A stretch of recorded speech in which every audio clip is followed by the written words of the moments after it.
Hey everyone, and welcome back. So, yes, I'm like a minute late. I'm sorry. There was an emergency, okay? Literal emergency, like 2 minutes before going live. I had to do an emergency wardrobe swap because unfortunately, my good friend Topaz apparently was feeling sore to the stomach, and she unfortunately threw up on my t shirt. So, and I didn't notice it till I actually turned the camera on to look that I had like a little white mark here on my shoulder, like she was laying on me. And I was wondering why she was laying like in a weird way. And I thought she sneezed, but apparently she like, regurgitated a bit. And I looked at the camera and I'm like, oh crap. I have like a literal patch like right on my shoulder. But don't worry, she's doing fine. She's feeling good. She left when I got up to change my shirt, but before that, after that, she had actually sat down. She was quiet while I was setting things up. Like I said, I didn't notice till I looked at myself in the camera. And give me a second because I just noticed that something's weird in the background. I think I don't have I still have my green screen filters. There we go. That's better. That's way, way better. So, hey everyone, welcome back to the show. It's our first Warp Zone of 2025. Like, yes, we streamed a lot, but this is the first official Warp Zone of the new year where we look at these news hitting the Nintendo Switch and gaming in general, but more specifically, Nintendo Switch. And I was worried last week that we might have a pretty quiet show this week with not much to talk about. Well, the internet did its job and gave me a lot to talk about today.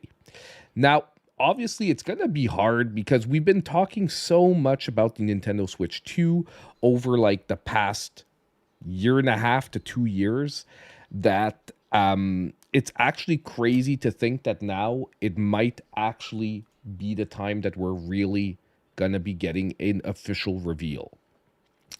Now, as you can see in the title already, you know what that date is supposed to be. We'll talk about that when we get to that part of the show. But we do have a little bit of other smaller news to go over. And as usual, we will also be looking at the new Switch games coming out this week that are of note. Because we actually are getting the first, I don't want to say a packed week, but we're getting more of a normal week finally, where I would say there are more than just 2 or 3 games that are of note this week. I think I singled out about 6 games for this week, and I would say I'm pretty excited about at least 2 of them. At least 2 of them I am pretty excited about. But we've also got a Castlevania Nocturne 2 hitting this week.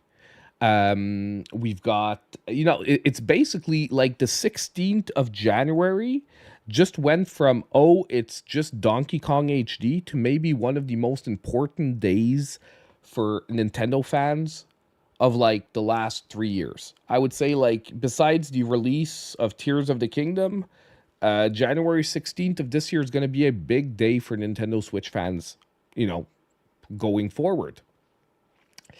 If everything is true, because all of this is going to be taken with a grain of salt. So the whole time, I'm going to talk to you about a little bit of insider information that I had gotten, um, and it sort of lines up with what we're hearing. Although mine was much more vague, so I had no idea what the date would be, and it was I would have never like advanced and said, "Oh, yes, it's supposed to be XYZ day." So, but we'll talk about that when we get to it. We've also got some crazy stuff that led up to that reveal. Because if you guys were following the news last week, CES happened, the Consumer Electronics Show, and a company basically showed up with the Nintendo Switch 2 and a lineup of accessories at their booth, which is actually pretty insane because uh, saying you have a mock-up of the Switch 2 is one thing, but put an official company like Genki, I'll say the name right now, showing up with actually their website now having the Nintendo Switch 2 on a landing page with on top of it a lineup of accessories that like you can start pre-ordering. means that they're pretty sure about what they have as information, and we'll talk about that because there was some back and forth there as well. There was a lot of back and forth there as well. So I'll keep you guys. We'll sort of go through what happened for the CS show with Genki and their boot and all the attention they got, and how possibly Nintendo actually shut them down with lawyers as they often do. Not completely shut them down, but maybe sort of gave them a warning to tread carefully. Tread carefully, my friends. And I think I do have a couple of ideas why they would have said that, because I think they said one thing that was slightly too much. And it's funny because before Nintendo shut them down, I actually had I was speaking with a friend of mine and I said, ooh, they're saying something risky. Of course, Genki I don't think is situated in North America, but if the laws work at all like they do over here, you could have a serious issue, and we'll talk about that when we get to it. Hey guys, so I'm gonna say hi to some people I see in the chat now. Hey, Frenchie Mom, Emmy, Jose, welcome to the show. Like I said, the first of 2025, and hopefully we're gonna have weekly shows for the whole year, without maybe just the Animal Crossing New Horizons ripoff on the PlayStation Store. No, I did not see that. I did not see that. We can maybe take a look if we have some time after we go through all the stories I have ready. We might take a look. If not, maybe we'll talk about it in next week's show if we don't. But I think we'll have time. I don't think time-wise tonight's going to be a super packed show. I always say that, and then I wind up going off on tangents on one of the stories, and we spend like 45 minutes on it. So I'm gonna be careful about what I say, however, because it's been sort of that type of scenario since we started the Warp Zone. Now, it's actually exciting too because we're hitting the 20th episode today. So we're hitting like, when we were at 10 episodes, we hit the double digits. Now we're getting into the 20s, and I'm excited because I'm glad that I got to do this on a regular basis. When I started the Warp Zone, I had every intention of doing it on a weekly basis and all that, but I was worried that maybe after a week or two, like only 3 people would be in the chat, and like things would sort of like die down. But we've had a constant stream of people, and yes, we're only maybe 20, 25 in the chat, but that is way more than enough to keep the show running, to make it worth it, and to make it fun to talk about Nintendo Switch stuff. And I know a lot of people also watch it the next day in replay because we are doing the show pretty late. I imagine a lot of people are working tomorrow morning. Maybe not everyone can take the time to watch it when it comes out, but we have at least like 500-600 people that watch it after the show goes out, which is, it's not crazy, but it's good. And I'm talking, I'm an honest guy. I'll talk to you guys honestly about what I'm seeing, but the thing to take away is that it's enough to motivate me to keep doing this show each and every week and have some fun with all of you. Hopefully one day it's going to get better, bigger, and hopefully one day I'll be able to invite some guests. I'm going to work very hard on that this year to try to find some guests that would like to come on and like have more of like an exchange on something. I'm going to work very heavily on that for this year. I don't want it to become like every week has to have a guest, but I do want it to be the occasional special guest coming on and we talk about something. Hey, Needless Dragon, welcome.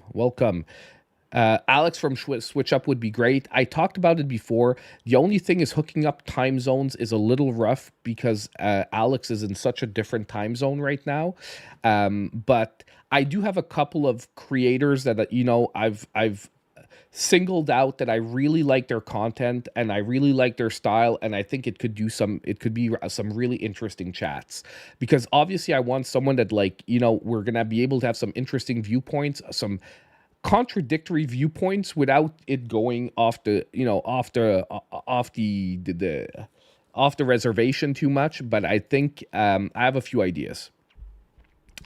And obviously, the creators have to want to come on the show. It's not very big right now. So for them, taking the time out for a show that's not really monetarily probably going to bring them a lot is a little, it's always a little rough. So, I'm aiming at creators that are maybe on the smaller side, but that I think have some really nice content that are deserving of maybe boosting up on the platform so that they come on in that sense. Okay. Now, just before we get into the stories, and I hate doing this, there is one little thing I do want to talk about on the channel, and I want to say ahead of time, I know this is not addressed to probably anyone that's in the chat right now. Okay. But I feel like if you get a name, a Canadian chick, you can always send it to me, or you can link it in the Discord if you're in the Discord, and I can check it out. Yeah, exactly. Now, Chrono, let's try and thank you for saying it that way. Let's not try to post any direct spoilers in the chat. Like, we're going to talk about the fact that there's a major cliffhanger at the end of season 1. I do want to still recognize that maybe some people haven't seen season 1, so I'm not going to talk directly about that cliffhanger. Although I'll be honest that if you type Castlevania Nocturne season 2, a lot of the thumbnails you're going to see are going to completely blow away the sort of twist at the end of season 1, but nonetheless. But getting back to what I was saying, and I know this is not addressed to anyone in the chat, okay? So I do not want anyone in the chat to feel targeted, because it is absolutely not, I guarantee 100%. But I feel like it's really something that's... I could not talk about it, but to me, it's like such an important part of my experience on YouTube that it's something that I do want to say and be very clear about on YouTube comments, because I've had a weird sort of twist in the last, I would say, 2 weeks. Some of you might have not even seen any of them. Hopefully you didn't. But oddly enough, on the channel, there's been a pretty big uptick of racist comments on the channel. I'm not gonna say, like, I'm not talking like 100 comments, but like, instead of having to sort of delete one comment out of like 10 videos, like, every video lately has been getting 1 or 2 racist directed comments, and not towards me, okay? But I just want to be super, super clear that, and I don't know why, and I'm like, did I say anything that would give an inclination that I would be open to racist rhetoric on the channel? And I just want to be super clear that I am not. Look, and I'll say it, it was a lot of stuff directed at Jewish people. Okay. And I know there's like a lot going on in the world regarding that, but there were a lot of comments, and it wasn't directly like that, but there was definitely a racist undertone to the comments. And I just want to be super clear. I'm just going to block everyone who does mention that. And I'm not talking about some kind of joke or something like that could have a tiny connotation or whatnot. I'm a guy, I could, like, I'm so multiracial. If I got offended every time someone made a joke about something, I probably like would happen. But yeah, I just wanted to be super clear and very, very honest that the channel, I do want open speak, open dialogue. I always said that I don't want super aggressive comments, and any type of racist undertone to the comments in any way will not be accepted, and you will automatically be blocked, and you will no longer be able to post or in the chat or on the channel. Like, it's just going to be automatic. I'm not even going to reply. There's going to be no discussion. It's just like, have a nice day, move on. You're not gonna basically talk here. And that's all I wanted to say. We're not going to spend too much time on that, but I just wanted to be super clear about it. And I have no idea if I would have said something that would come across that I'd be open to that kind of like stuff, and that's why there was more. I do think that it's just a general tendency where, for some reason, whatnot, it's maybe happening on more channels around YouTube or whatnot, but whatever. It's that's it. We're done.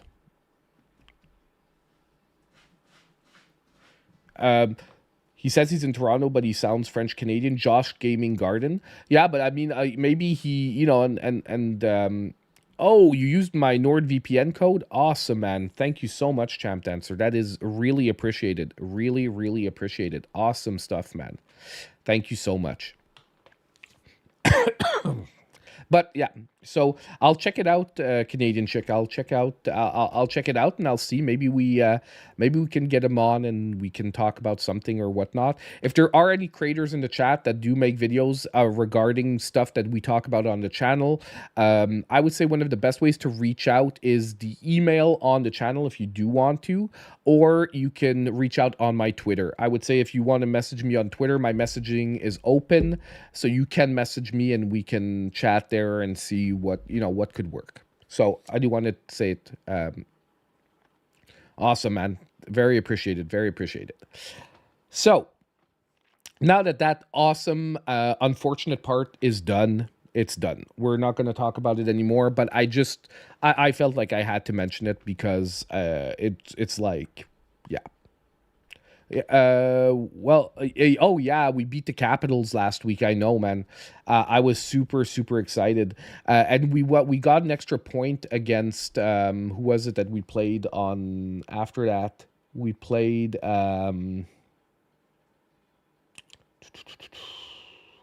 Dallas. Dallas, we got a point too. We lost in shootouts, but I mean, every point right now is so important. Is that South Park Snow Day? Yes, it is South Park Snow Day back there. Honestly, I wanted to play it on the channel, but the performance was so disappointing that I didn't think it would be a very fun stream. Because I played it as soon as I got it, and it wasn't what I was expecting as a game. So yeah, we didn't play it on stream finally. But yes, it is South Park Snow Day. It's not bad. It's just very like I didn't like the overall gameplay setup. Like, I was expecting more, something different. I was just expecting something different. Exactly. It's not total garbage, but it's like very repetitive. It's very repetitive, so it wouldn't have made for a fun stream. I would have complained the whole time that the game's too repetitive. But overall, it works. It works.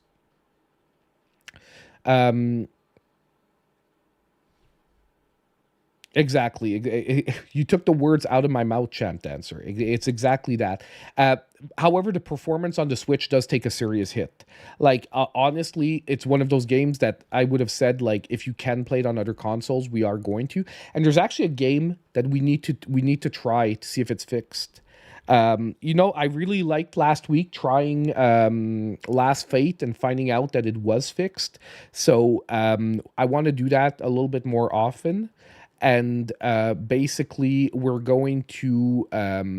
I want to try Turnip Boy robs a bank, because Turnip Boy robs a bank, if you don't know, which was the sort of follow up to Turnip Boy commits tax evasion, which was one of my low key, like, a game I freaking love. I was super disappointed because, well, they changed the gameplay. I was open to it, however, but there were a lot of problems with the performance on the Nintendo Switch. So if they can fix it up, I would love to. I need to replay the second one to see if it's fixed, because they did come out with 2 patches for it, but I haven't had a chance really to dive back in and figure out if it's fixed or not. There was just some real performance issues with the second one.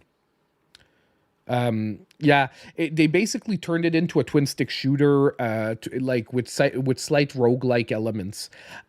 Personally, I get that they probably want Turnip Boy to be sort of like, you never know what the next game's going to be all about. But personally, I would have preferred that they would have stayed down the Zelda route. But just to tell you guys, the whole storyline and the humor is still there. It was really just the performance brought it down on the Switch. Like it definitely brought it down on the Switch. Without that, it would have actually been a really decent game. And the reason why I say we have to play it is that when I was doing the eShop deals video that came out this morning, yesterday, I came across it and the deal on it was really nice, but I didn't want to recommend it because I don't know if it's fixed yet. And it was bad enough when I originally played it that I would have not recommended the game. Like it was hard. It sometimes I can mention like, oh, it's not too bad, but it has some performance issues. But to me, it was like the performance issues were serious enough that I would say play it somewhere else. Don't play it on the Switch. Give me a sec.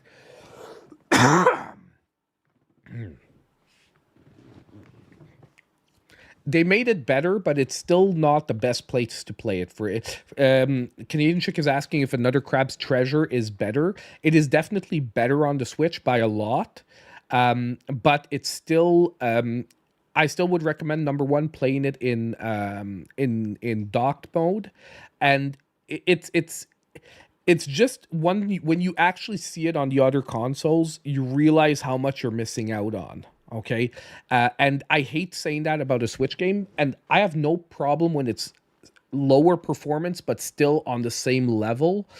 Another Crab's Treasure definitely becomes a much more pleasant experience on other consoles. Number one, because the camera is a lot easier to deal with. When you get to later sections of the game where there's some pretty hard platforming sections, the camera is going to annoy the shit out of you. Okay, on the Switch, it still is not perfect on other consoles, but it is definitely like a different level. But nonetheless, I still love the game. And I still would say if you only have a Switch, it's worth picking up. It's just that if you don't absolutely play in handheld and you have multiple consoles, it is once again one of the rare games that I would say pick it up on other consoles. Blade Chimera is coming out on the 16th, on Thursday, which is going to be, like I said, a freaking huge ass day. Okay? Okay.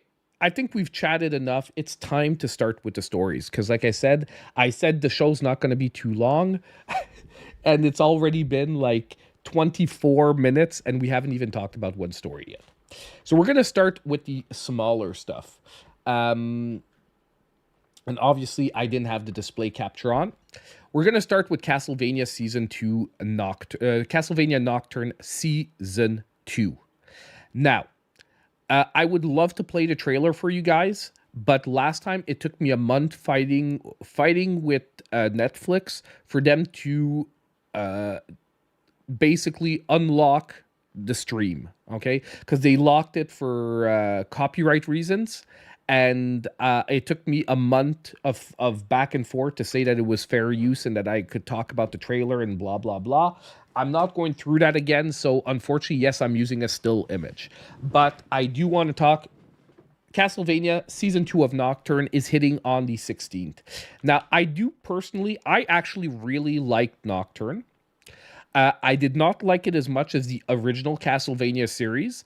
When I'm saying the original Castlevania series, I'm talking about the original Castlevania series on Netflix. And I think a lot of people gave it hate because they were comparing it to the complete season of Castlevania. But I'm gonna for a second, I'm gonna give my perspective on that. Because I rewatched the original Castlevania series from Netflix after people were telling me how much weaker Nocturne is. And what I realized is that it's really hard to compare a series that has had 4 seasons to develop its storyline to another series that's only had 1 season to sort of start up its storyline. And I would argue that if you compare Castlevania, the original one, if you compare any season individually, except for maybe like season 4 where things go off the rails and is insane the whole season, I would say that Nocturne actually stands up pretty decently. Now, I do think that Castlevania, the original series, has a much stronger supporting cast in its characters than Nocturne. However, I want to give them the benefit of the doubt and the time to develop the characters before I determine whether Nocturne is worth a season 3. Okay? I do think that if you take Nocturne as a one shot, like if you take it as a setup for a bigger story, I do think it's they have a possibility where they can deliver. And yes, that is Richter Belmont. Uh, Nocturne follows Richter Belmont's story. I love Richter Belmont. I would say that a lot of people would argue that he is the most powerful Belmont in storyline. Now, I'm not going to get into that debate tonight because that is another thing, but he is supposed to be one of the Belmonts that, if we're talking about raw power level, is probably up there. And I do definitely think that the show has some great payoff moments towards its end. Now, there are a couple of episodes that go off the rails on some tangents that were probably not needed, especially on the, like I said, supporting character side, where they seem to be trying to force a little bit too hard to make characters more important than they were in the original lore, if you will. But at the same time, I'm open to waiting, and trust me, the twist at the end of the season, if they play season 2 properly, this could be an epic storyline.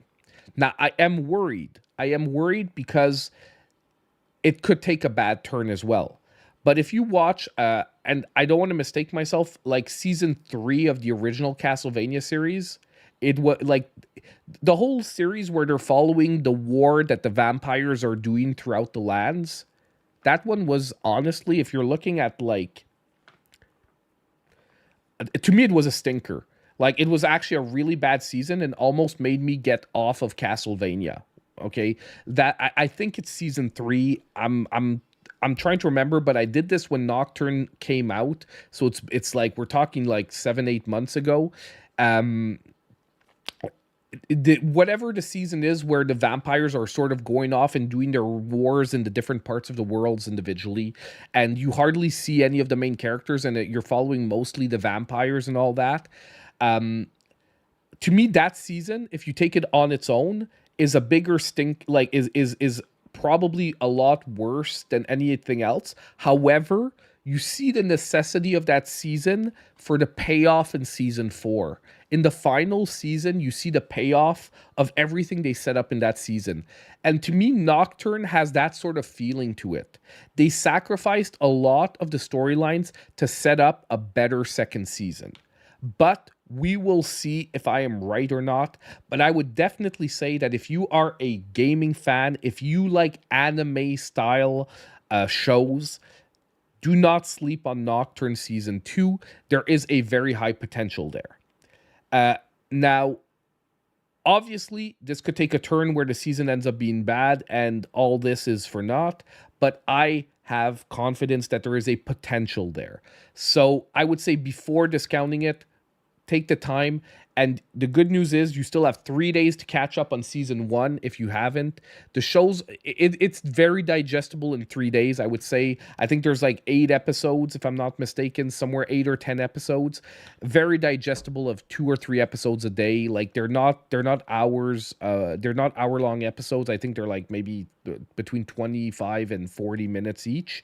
But I would definitely say catch up on the series, get ready for season 2, and don't jump into season 2 without season 1 because the twist at the end is just gonna it goes off the rails. I just finished a free trial of Crunchyroll. First time watching an anime that wasn't Pokemon. What did you watch, Canadian chick? What anime did you watch? I watch a lot of them, but I don't watch as much as I could be as I used to. As a kid, I used to digest anime like crazy. I used to watch like anime like I have DVD box sets of like most of the animes that I fell in love with. Like I have a Record of Lodoss War. I have the box set. I have all the seasons of Dragon Ball Z, the original Dragon Ball Z. So not the cut down version. Now the cut down version is better. Okay, but it's just because if you know how many DVDs that is, I think it's like something like 54 DVDs for like all the seasons of Dragon Ball. Um, I have all the seasons and all the OAVs of Ranma One Half, the original series. Um, what else? Like I have a lot of. I have to take them out of storage. They're all in storage because who watches DVDs nowadays? But still, um, I haven't watched Dan the Dan. I have not watched Dan the Dan, but I did watch Chainsaw Man. At least I watched the first season of Chainsaw Man. Um, I really like Chainsaw Man, but it's just like I'm waiting for the other seasons to come out free somewhere, and dubbed. I used to watch only sub, by the way, so please no one get mad. I normally watched sub. However, right now I no longer have the time to like sit down and just watch anime. So I can't read the screen at the same time. I'm often watching animes, I'm doing something else. So I need it to be dubbed so I can actually follow along without looking at the screen at all moments in time. Now I have started picking up on some Japanese because I watch so much of it, but I still can't follow along like an action sequence where people are yelling and talking fast without reading the subtitles. So I always wait for stuff in dubbed. I would say the only stuff that I'm watching subbed right now is Bleach Thousand Year War because I don't want to wait for the dubbed episodes to come out. They come out like 2 months after the subbed ones, and I'm such a Bleach fan that I need to know what happens like right away. But yes, so I did want to shine some light on Castlevania Nocturne. Check it out. I think it's going to be worth it. Hopefully, it's going to be worth it. If if we have any luck whatsoever, it will be worth it. Now, let's get another one of these smaller stories out of the way. I did find that this one was a very, very fun little thing to get announced as well. So we are getting another. Sorry. Hold on, guys. Don't panic. Don't panic. It's all good. Okay. Yeah, I loved Attack on Titan as well. I watched all of the Attack on Titan. Attack on Titan is an amazing series. Um, I do know that some people like the ending will either make you hate or love the series more, but it is what it is. I mean, and you have to respect a an anime writer who's willing to take the risk that he took with the ending that he put to the series. I want to check out Solo Leveling as well. I haven't had the time, but definitely will check it out. And I've always wanted to get up to date on One Piece, and I at one point I really put myself to it, and I got all the way up to like episode 100 or 110, somewhere around there, and I ran out of time. But I really have to watch like One Piece. I'm not up to date, and I hate jumping directly to the later seasons. I feel like it's not fair, and I want to see where the Nami transformation happens, because I was at like episode 110, and she still isn't what I see in the current Nami artwork. So I'm like wondering when it happens. What's gonna happen? Like, is she gonna get some growth hormones or some stuff? Um, they went up into the sky zone. They fell back down, and they were escaping from the pirate, from the marine base and stuff. Um, they were escaping from the marine base. They were like, it is stuck in the marine, like that big marine base where they're trying to escape from. After Skypiea, uh, like basically the story after Skypiea, where they go into like the marine base, and they all have to escape and stuff, and blah blah blah. Yeah, Marineford, I guess. That would sound right. That would sound right. But and I'm still waiting for stuff to get really good, because like for the moment, I'm gonna say there are some really good parts, but like when I look at like people talking about like currently, it looks so much freaking crazier right now. But yeah, okay. back to the stories at hand. Now, okay, we have the we had an announcement from Nintendo. Let's just watch the video first, and then we will talk about it.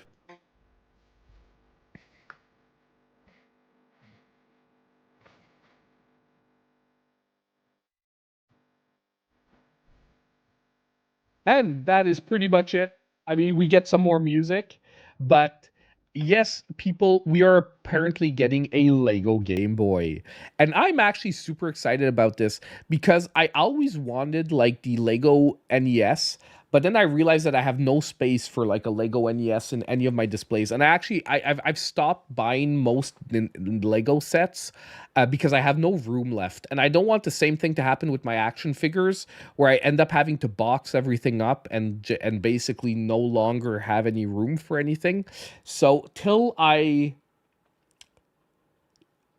something happens where I can get an even bigger studio, I'm gonna actually slow down on the Lego side. That doesn't mean that I'm not gonna get the Deku tree. The tree is still probably a set I'm going to get because it's an amazing set. I'm just like I'm being very careful at when I buy it and whatnot. It's a lot of money too, and like it's a lot of money to put on a Lego set, and but I do definitely want that one. It doesn't take long either. That's where you're at for the One Piece arc. Awesome, awesome, man. Oh, you mean that you have no more room left, DJ, right? That's what you mean that that's where you're at. Yeah, I know the action figures. So like I'm still very basically I'm very selective now. So I basically stopped buying all I stopped buying all superhero action figures and I'm only buying gaming action figures and I'm being very selective. I'm going for like Street Fighter and Mega Man. And I've decided like unless another really amazing series comes out, um, I'm really reserving myself for those series only, because not only that, but it was a loss of money. And I love action figures. You know that, DJ. I love action figures. But I do have to look back and say, am I spending my money wisely on something that long term is going to be worth it? And I think the biggest problem with the action figures is selling them back is really hard because there's no easy open market for selling action figures unless you're willing to put in a lot of time. Like you can use Whatnot, but Whatnot is nonetheless a lot of time because you have to like live stream your sales and stuff like that. And I went a little crazy on the to action figure side. To be totally honest, I went a little crazy, and I had to like pull back and say, like, look, dude, you can't have 800 action figures like around the studio. It just doesn't make sense. So I'm pulling back just like on Lego. I'm gonna be pulling back and trying to get stuff. Lego, I was hoping that the videos would catch on eventually, but I don't think it was the right turn for the channel. That doesn't mean that you won't get some Lego videos, but I'm not going to try to do like originally at one point I thought, oh, we can do it cyclically, like every 2-3 weeks, a Lego video. I don't think it's the right move. I don't think the public's going to be there for Lego builds unless you're a channel that is dedicated to Lego builds. Um, 800 action figures. And I threw a number out like 800. I don't have 800 action figures. I maybe have 300. Okay, I maybe have 300, but I was extrapolating like if I get to 800 action figures, what the heck am I gonna do with them? And already right now, out of my 300 action figures, probably 200 are boxed. So I'm like, oh, dude, I don't even get to see them, even though there are some of them are freaking awesome. So it sort of sucks on that end. Okay. Hey, I'm talking a lot tonight about other stuff. I hope you guys don't mind, but it's been a while that we haven't sat down like this and just talked. So, I'm taking this chance to really have some fun, and we're building it up. We're building it up for the bigger stuff. And I'll be honest, we're getting very very close. Now, and we're actually jumping into Switch 2 stuff like right now. Uh, that's actually what I was talking about till something happens. When the children move out, I'll be able to take over their rooms for the studio. I'm joking. But I'm not really joking. It is part of the plans. Now, let's talk about Genki. And let's talk about CES. So, look, this wasn't the first time we heard about it. But for the last, I would say, month and a half, like I would say mid-November, we started hearing that accessory manufacturers have the specs for the Switch 2. At least physically, they have the specs for the Switch 2 because multiple companies are starting to say that they're going to be producing Nintendo Switch 2 accessories. And it went as so far as some YouTube channels receiving mock-ups of like 3D printed versions of the Switch 2, Switch Up, I believe, received one. I think Beat 'em Ups has one. So multiple channels have received like 3D printed versions of the Switch 2. Now, all this is, look, we're still going to take it with a grain of salt. Give me a sec, guys. I've got to go blow my nose, okay? I'm going to take 30 seconds because I've been struggling with it for like the last like 10 minutes. And instead of trying to talk through it and like fight it, I'm just going to go blow my nose. I'll come back in like a minute. I need to put Kleenex somewhere near me, but I don't have any near me right now. So I'm just going to go grab some. I'll be right back.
I'm back.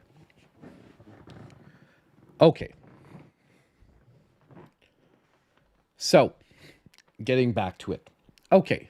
So what I was explaining is that, so these accessories had started popping up for at least a month and a half already. I'm going through the timeline for anyone here who hasn't been following up on everything so that you guys know why this was so important. Now, basically, so yeah, they've been showing up for about a month and a half. But a lot of this, I would say, could be very indicative of just companies trying to fake Grovel. I forgot I was a member. Awesome, man. Welcome back, my friend. Notifications are not on. There we go. My bad. Now, what I was saying was, yes, so before, and I would say if we go back in time to mid-November, December, I was discounting a lot of that as possibly just trying to chase a bit of clout and get your name out there for accessories without having to pay for marketing. Because one of the best ways to get anyone talking about you right now is to talk about something about the Switch 2.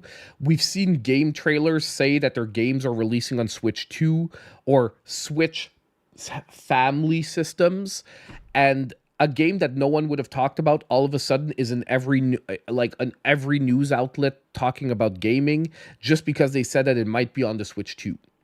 Okay?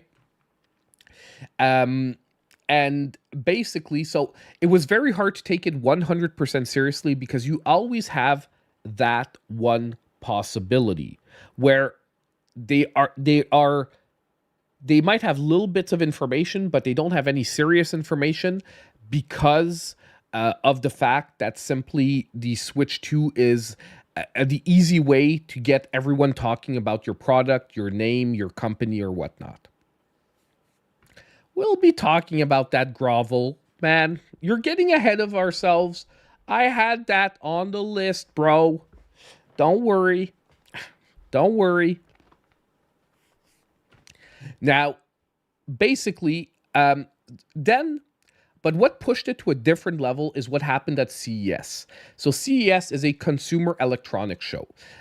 Basically, it is more directed towards vendors, however, trying to show off their products to potential other companies that want to pick them up. Like, yes, it's the consumer electronics show, but I would say that the floor over there isn't really directed towards like the average consumer the way an anime convention is. Okay, it is more directed towards people that are in the industry to see what could be upcoming and for vendors to sort of push their products to distributors and things like that. Well, Genki, a manufacturer, showed up at their booth with a mock-up of the Switch 2 as well as basic demo units of their Switch 2 lineup of accessories. Now, I'm going to tell you why this is a totally different story than everything before. So far, everything before that, you didn't have to pay for. But just so you understand, any company that shows up at CES and gets a booth, you have to pay for that booth. And you have to pay, I would say, decent amounts of money for that booth. There's ways that you can see how much booths cost at those things. But we're not going to get into that. The important thing to note is it doesn't cost like $20 to get a booth there. Okay?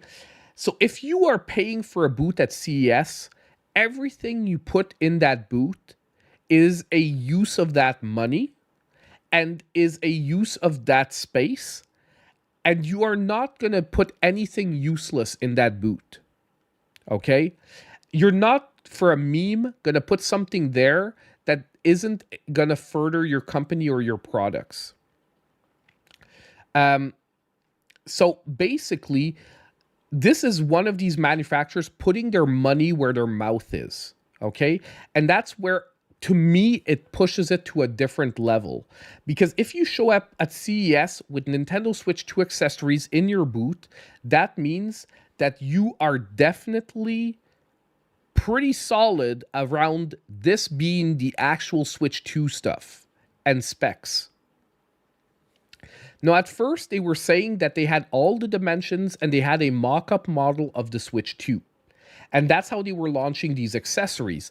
And not only that, this is their website. If you go on Genki for the Switch 2 landing page, they have the mock-up here in 3D animated Switch 2 with how the Joy-Cons work, how the Joy-Cons look, how the Joy-Cons pop into the system. Like, basically, it's pretty freaking solid, this stuff. Now, obviously, these are 3D renders, okay? This is not video of an actual Switch. This is rendered, okay? But I'm just saying that this isn't rendered like... In my opinion, you don't put this on your website unless you're very sure. And just in case you don't know Genki, they are not an official licensed manufacturer of accessories for Nintendo, but they are one of the very serious third-party manufacturers. So if you've never heard of them before, it's not like some random Chinese, unknown, no-name company. Genki has a line of products. If you know your third-party products, Genki does a lot of products for all the systems, and I would say that they are the top tier of third-party manufacturers. Like, they are among the... If you're buying a Genki product, you're not getting first-party, but you're getting top-of-the-line third-party. Okay? Generally, you're getting a pretty decent product, and they manufacture things pretty... that other people don't, like the Shadowcast and stuff like that. So they are a serious manufacturer as well. Okay, so this is not a no-name company showing up in a no-name convention with a random thing. Now, so everyone was already going nuts about this. I also like that to see that at the back there seems to be a wireless charger indication. I know a lot of people haven't talked about that, and I can't pause the video because this is like an automated video. But at the back there seems to be this. There seems to be a wireless charger connection. So I'm wondering if the Switch 2 is actually going to be wireless charger compatible. I don't know if it is, but and this could be something else, but this here looks like there's actually a wireless charger compatible, by the way. I'm actually a little crazy. Like I'm really diving deep into this stuff to try to get my hands so that when Nintendo actually reveals this, we'll be able to see how much of this mock-up was actually true. Okay. But then Genki pushed it a step further. Okay. Already, this was insane. Everyone was talking about them. Everyone was like, this means that we're pretty sure that this is real. Like, they have the specs of the Switch 2, at least physically. Okay. And I would even argue that they had them digitally, but meaning that they had like an actual working Switch. Then Genki went a step further and they said that they do have a working Switch 2, but that they got it on the black market. And that if you know where to get it, Switch 2s are available on the black market for a price. Now, I just want to be clear about this. When we're talking about a price, this isn't like when the Switch 2, when the PlayStation 5 was being scalped. Okay, like a PlayStation 5 selling for like $2,000 is expensive, but we're probably not talking about the prices we're talking about here. Like, I would not be surprised if we're talking like 5 figures to get your hands on a black market Switch 2 if they do exist. Okay, like, if we're talking about black market switches, that means that someone like stole them from the factory. So it's not the same thing as a scalper. If you're stealing products from a factory and you're taking the risk to resell them, that means that you need to be making major bank on that stuff. Okay. So we're probably talking like, if they actually did buy a Switch 2 that would be available on the black market, I would not be surprised if they paid $15,000 to $20,000 for a Switch 2. Now, obviously, it would not be worth it for any consumer out there to buy a Switch 2, and I'll get into why after that. Okay? But that's what they were saying, is that they bought a Switch 2 on the black market, and that's how they got all these so specific renders with that little glowing red light on the Joy-Cons. Because that got a lot of people talking about what the heck is that glowing red light on the Joy-Cons. That comes from this render here, by the way. Now, a lot of people are saying that maybe the Joy-Con can be used as a mouse. There are other possibilities that I'm thinking about. And that's where we're getting to, Canadian Chick. That's where we're getting to, where I said, I think that's where they fucked up. Okay, that's where they messed up, saying that they bought a Switch 2 on the black market. Because to finish up the Genki story, they backtracked on that. But they backtracked on that apparently, and this is all apparently, but it's been reported from a couple of different sources that Nintendo approached Genki at their booth with lawyers. And after that, Genki put out a statement saying that they do not have a working Switch 2 and that it was simply given, it was done from specifications that they received specifications and that they set up the accessories based on those specifications. I'm going to call bullshit on that. I'm going to call them having to say that, because the implications of saying that you received stolen property was the fuck up. Okay, and I'm sorry. I hope doesn't get it. I try not to swear all the time, but there's no better way to say this than they effed up. Okay, basically, how can I say this? In most places, if you are receiving something that you know to be stolen, it is illegal. Now, that doesn't mean it's still illegal to receive stolen property if you don't know it's stolen. However, generally, if you don't know it's stolen, you won't be prosecuted for it. For example, if you go on Craigslist and you buy a graphics card for a computer, and it turns out that that graphics card from the computer was stolen, and the police show up and confiscate it, the worst that's going to happen is you lose that graphics card. Unless the police can prove that you knew you were receiving stolen property. Like, basically, there's no advantage to go after someone like that for buying something on the black market that they honestly thought was not stolen. And I know who's streaming right now. I still had him followed. I got the notification, my man. I want to check out one of his streams, so possibly if we finish at a decent time, I'll pop over and check out one of his streams. Definitely. Yeah, well, I've been wanting to. He's been playing Marvel Rivals. I've been wanting to pop in, and I just it hasn't lined up yet. I get the notifications and I look and I'm like, oh damn, 2 hours ago, and by the time I get around to checking it out, he's offline. But I did want to pop in. But my God, this cold is going to be the death of me, man. Okay, but basically, where we were at with that is that's it. So receiving stolen property is illegal.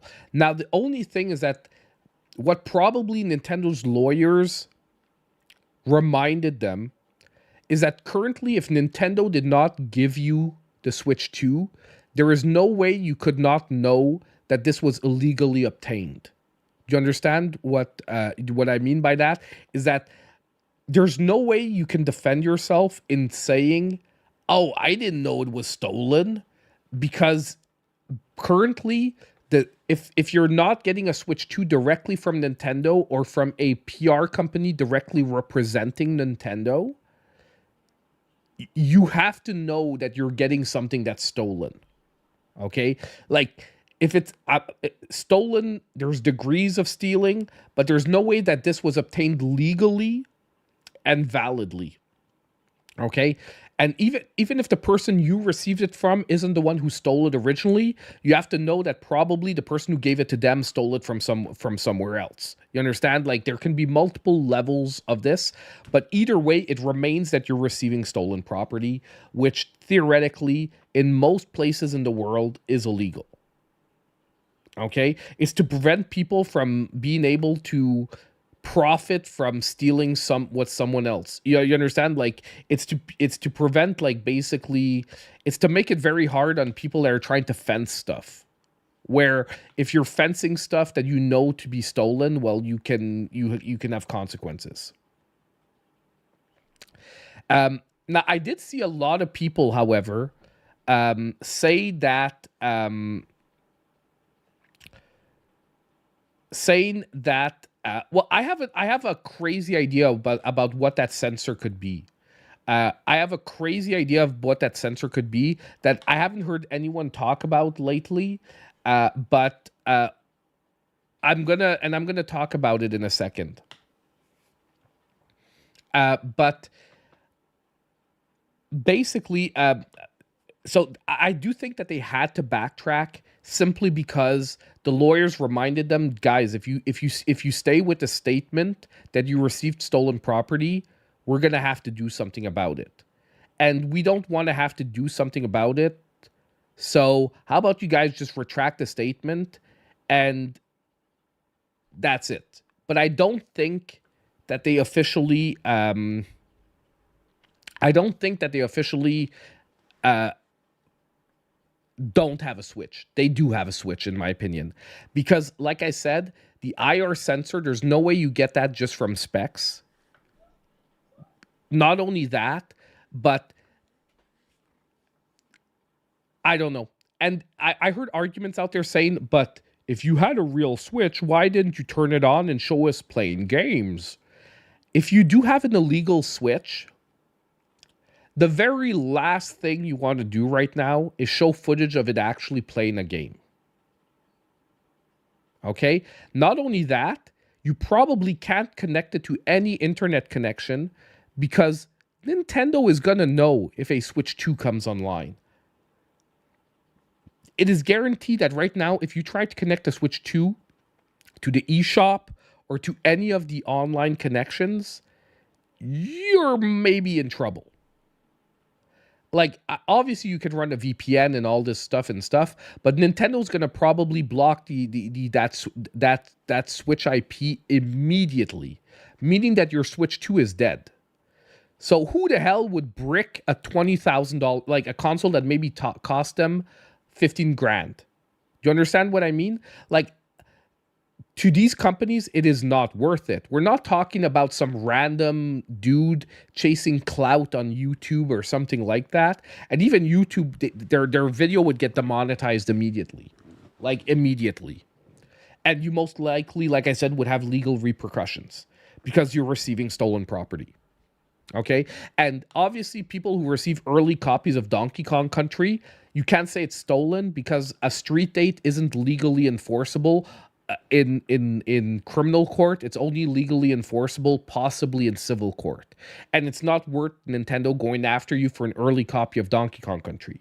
Okay, so like, it's not the same thing. For anyone saying that would be the same thing as people that are showing that they have early copies of a game physically, it is not at all the same thing. Okay, exactly. I can guarantee you, if someone posts up footage of Donkey Kong Country, however, being played today on YouTube, that footage is probably getting blocked. Okay, so that is that for Genki. So that is the full story. So if you haven't followed that, it's been a crazy week for that stuff, and I'm now convinced that we are looking at the Switch 2. I'm now convinced that what you've been seeing on the screen for the past like 10-15 minutes is the Switch 2. Now, are there possibly some visual differences? Are there going to be different colors available? Maybe, but I'm pretty sure this is the Switch 2. Yes, Nintendo can brick. I'm not sure they can brick it, but they can make it that you can no longer connect to anything. You understand? They can block it completely off of the network. So what that means is, like, your Switch can play physical cartridges, but you'll never be able to update a game. Like, you'll never be able to connect to update a game. You'll never be able to download anything from the eShop. It's your Switch will become like basically like a hacked Switch where you can't connect it to anything. Okay, because a hack switch sounds good in theory, but the problem with a hack switch is you have to do everything manually after. You have to find updates for the games online. It's like I've never hacked my Switch. I've said it before. I've never hacked my Switch, not because I don't know how or that I can't, because I don't want to. Because to me, as a channel that I want to have, like a serious YouTube channel, it's not worth me risking the channel getting banned for doing things like playing games early and stuff like that, than trying to do it the right way and the authentic way and going through the proper channels, going through PR firms and whatnot. Okay? It's just not worth it. It's like 1,000,000% not worth it to me. And I know some channels out there did, but like there are channels that got, like had their channel ripped away from them too because they based themselves off of that stuff. And I'm not saying that Nintendo was right to do it, by the way, because I still think these people are giving Nintendo free publicity in other ways. But it is... it's one of those things that, like, you have to decide which part of it you're on. Are you building a channel that can survive for 50 years on YouTube and maybe be generational, where one of my kids one day is going to take over for me or something like that? Or am I going to build a channel that, like, will get a massive amount of views for 2 years, but then maybe I'll lose my channel after that? Okay? So, whatever. So, and that's why I've never done it personally. Now, what I was gonna say, following that, so the Genki stuff, crazy ass shit. Like, this is the Switch 2, I'm pretty sure. The dock, I'll be honest, I thought they were going to go a little crazier on the dock. If this is the actual dock, I thought they were going to go a little crazier on the dock. The one thing is that they're not showing us the back of the dock, and I would have liked to see the back of the dock. I would have liked to see if there's a second fan on there or anything like that. I'm like I said, I have a lot of questions about what this ring is. If it is because this is part of the Genki case. I'm wondering if it is compatible to wireless charging, which would be awesome because it can be really, a lot less of a hassle if you're traveling with it a lot. And I'm going to throw out one crazy thing about the IR sensor. I'm going to throw out one crazy thing about the IR sensor because someone said that it could be a communication method, and you are right. And I'm going to throw out one crazy idea about it. And I'm going to need a Microsoft Paint.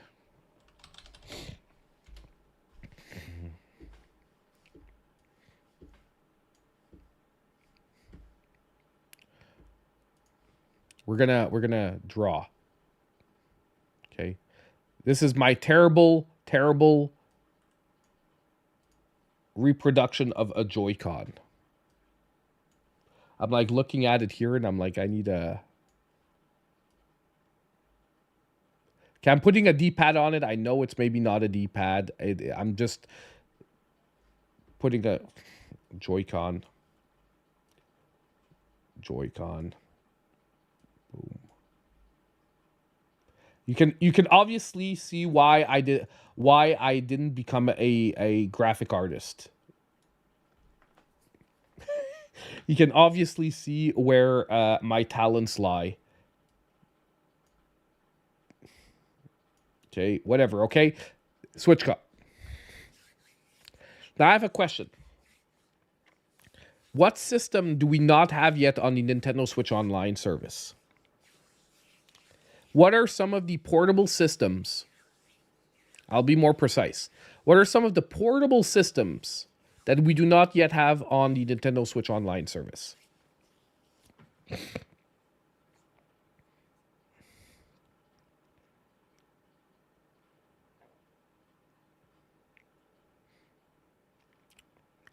I'm waiting in the chat. DS. Yes. What if not at launch, or maybe at launch, what if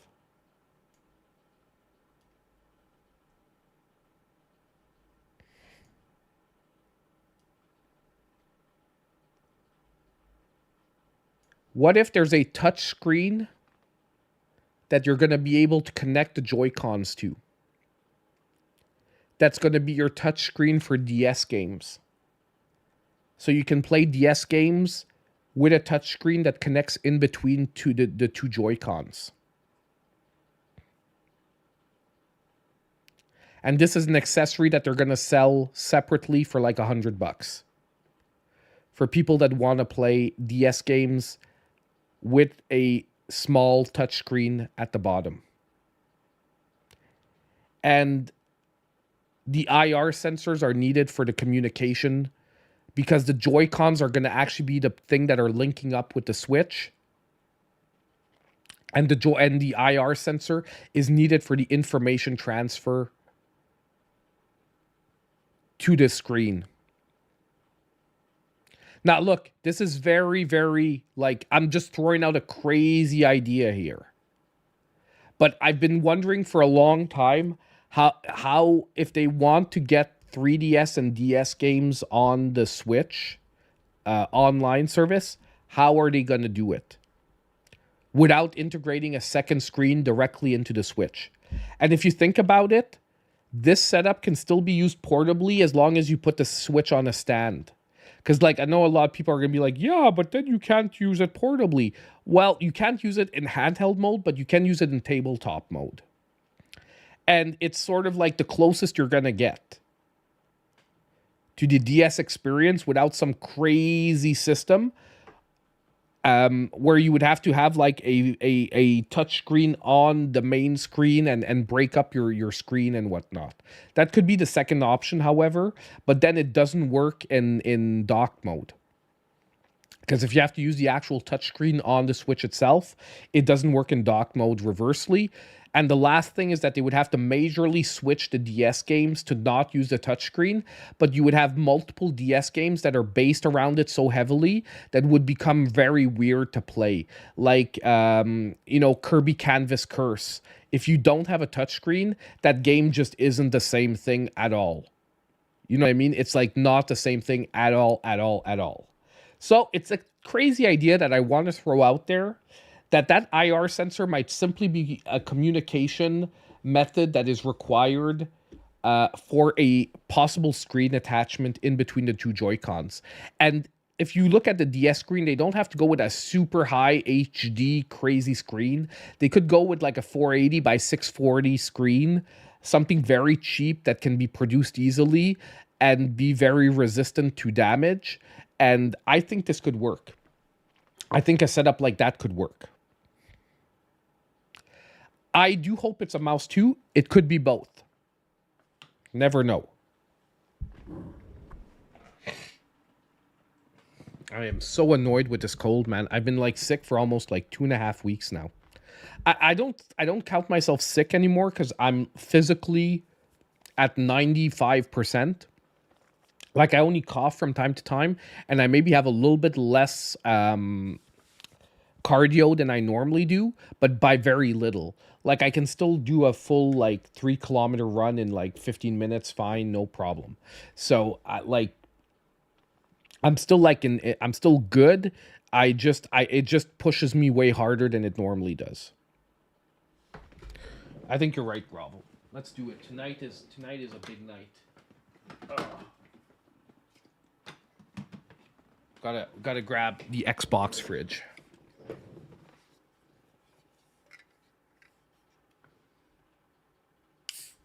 That could be as well. But I honestly, I don't think I'll explain to you why I don't think they need to do that. Because the Joy-Cons can communicate. You're maybe right, because when they're docked currently, the Joy-Cons stop communicating Bluetooth, like through Bluetooth. But I would just think that if you would lose connection, the Joy-Con would default to Bluetooth. So I'm not sure they would like need to do it, but you could be right as well, Nanners. By the way, like this is a crazy idea. I'm not saying I'm sure about this in any way. I always tried to think about what is the most out of the box idea that they could pop out to blow people away. Something like this could be possible. Maybe it actually requires a wired connection to the Switch, and that's why we have 2 connectors right now. Don't forget, there's a second connector apparently on the Switch that no one knows what it does yet or why it's there. Is it simply to be able to connect the Switch from the top and the bottom, or is it because there's actually maybe an accessory for the use of that one? Who knows? Of course, I spilled some beer on me. After I already changed my shirt.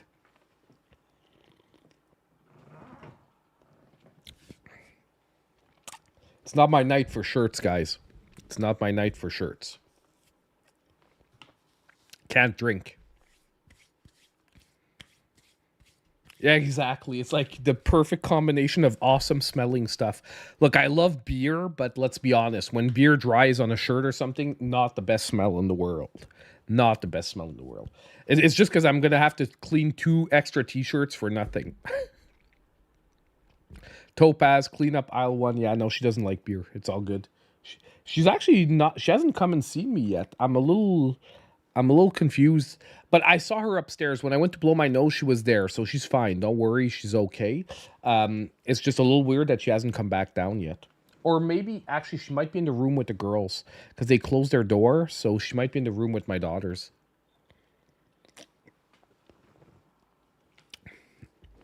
Okay. Now, guys, after an hour and 16 minutes, it's time to talk about the big news. It's time to talk about the big dogs. Let's not save that, okay? It's not worthy of saving. Now, once again, visual support for this is going to be very crappy because the information comes from a podcast. Okay. Um, I'll be linking the podcast if you guys want it in description. Actually, I'll do that right now because I just realized I didn't link any of the stuff in the description. I'll update the description. Give me 10 seconds. I'll update the description of the video to have the proper links.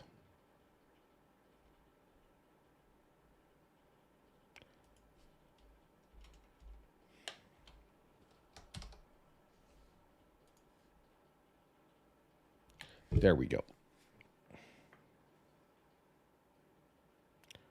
I should get a shirt made with my fancy artwork. Look, if I'm right, I'll redraw it and I'll get a shirt made out of it. I'll redraw it and I'll get a shirt made out of my awesome drawing. It might be not exactly what you guys saw tonight, but it'll be pretty damn close. If I'm right. Now, guys, someone who generally, like, there's a lot of leakers, there's a lot of predictors out there. There are people that say that it's every week the Switch 2 is going to come out, meaning that the day that they're right, they're going to be like, I was right. And then you're going to go look back at the last 3 months, and every week they said that this week could be the Switch 2. Meaning that the day that they're right just because they said every goddamn week is the Switch 2. I know you guys know who I'm talking about most likely, or at least some of you do. But there are some people out there that's pretty much what they've been doing for the last 3 months. Something that I find is like stop farming the crap, man. Exactly. It's like, hey, if I say every week is going to be this week, I can call out clout when I finally get it. You're calling out February 26th. Well, someone has put a date on when the Switch 2 is going to be revealed. And that person is Nate the Hate, who does a podcast. And I'm going to say that he is an insider and he's generally been right on a lot of stuff. And most of the stuff that he's been wrong on simply because he interpreted the information wrongly. But he actually had the date right and stuff, but it turns out it was different. And don't forget that an audible can always be called by Nintendo as well, sometimes when they decide to switch things around. Okay? It's happened to me in the past where I've had information and it is 100% legit, and basically it gets updated like the day before to something different. Now, I can't really talk about why, but I'm just going to say, because if I say how I know, I had a source as well that told me there's a very high likelihood that we were going to be getting information on the date of the Switch at the beginning of January. Now, I didn't get a specific date. I just got the beginning of January, which is why, by the way, I took last week off. Because I said, let's roll the dice. I'll take a week off in January. Maybe I'll get lucky and it's that week that the Switch 2 is announced. I wanted to take a week off between January and February. And when I was told that it would be early January, I said, let's roll the dice. I'll take a week off in early January. Now, by the way, if Nintendo announces this in any way, I'm taking the day off. Okay? My employer might be watching right now. I have personal days. Personal days can be used for whatever the heck I want. Just to let you know, if Nintendo announces the Switch 2, guess who's not coming to work tomorrow morning? This guy. Okay? And if it works out to be the 16th, that would somewhat be perfect. There's a very high likelihood that I will try to work something out when the Switch comes out. Okay? Very high likelihood. Well, not even. I'm just going to take a personal day. Like a personal day I can take at any, like I have 3 days every year where I can tell my employer the very morning that I'm not coming in, and it can be for any personal reason. This is a personal reason. And look, I'm not being a dick or anything, and like I'm not saying this in a dickish way, okay? I'm just saying that it is guaranteed that if we do get an announcement that there's a Switch 2 announcement and it doesn't line up with my work schedule, I'm going to be there nonetheless. Okay? Same thing as if I can't take more time off, when the Switch 2 releases, the day it releases, I am also going to be off. No matter what date that is, I'm going to make sure somehow that I'm off. Okay? It's just going to happen. It's going to happen. Okay? Like, I'll do overtime, I'll do anything, but it'll work out. Let me just take another little drink. Gotta clear that cold, Okay. But okay. So Nate the Hate talked about a lot of stuff on this podcast. He didn't only talk about the Switch 2 release, he also gave us a lot of awesome information on Microsoft going really hard on releases on the Nintendo Switch 2. When I'm saying going really hard, I'm talking about first-party Microsoft titles coming to Switch 2.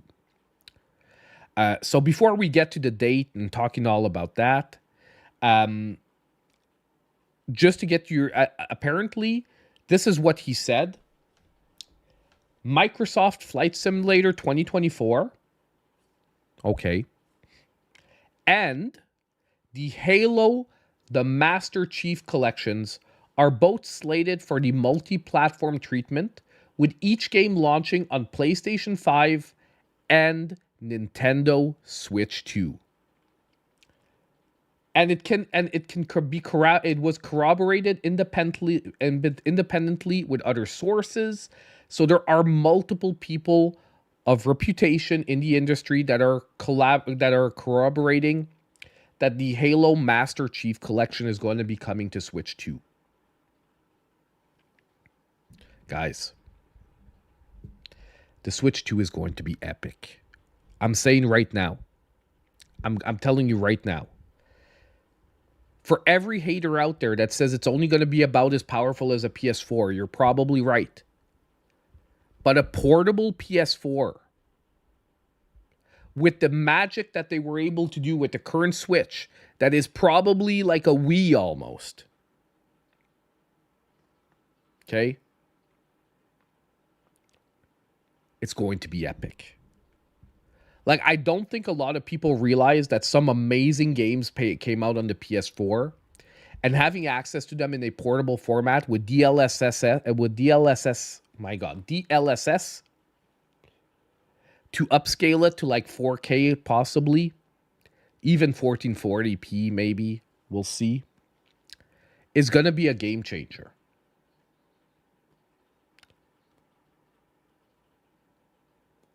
It's going to be fire, guys. And once again, I've said it multiple times. I've heard it multiple times. Well, if it's not as powerful as a PS5, what the heck is the point of it? You're releasing it after the PS5. We're talking about a portable console that has to be handheld versus a console that takes up a whole freaking... Like, look at how big a PS5 is. I've said it a million times. If the PS5 could be this big, guess what size the PS5 would be? This big. They wouldn't purposefully make it this big. Okay? And secondly, the power draw. There is just no way you're going to get a portable console that can run the same power as a PS5 on a battery right now. Okay?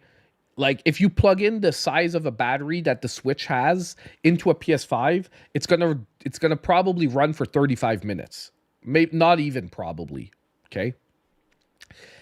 You have to come to the idea that if you want a hybrid console, you're never gonna have the raw power of a console that only works when plugged into an electrical source and that can be sized up to any size you need it to be. Okay. I'm just gonna so anyone saying that, oh, Nintendo sucks, it's because it's not possible. If it was possible, Sony would already be doing it. They would already be making the console 5 times smaller than it is.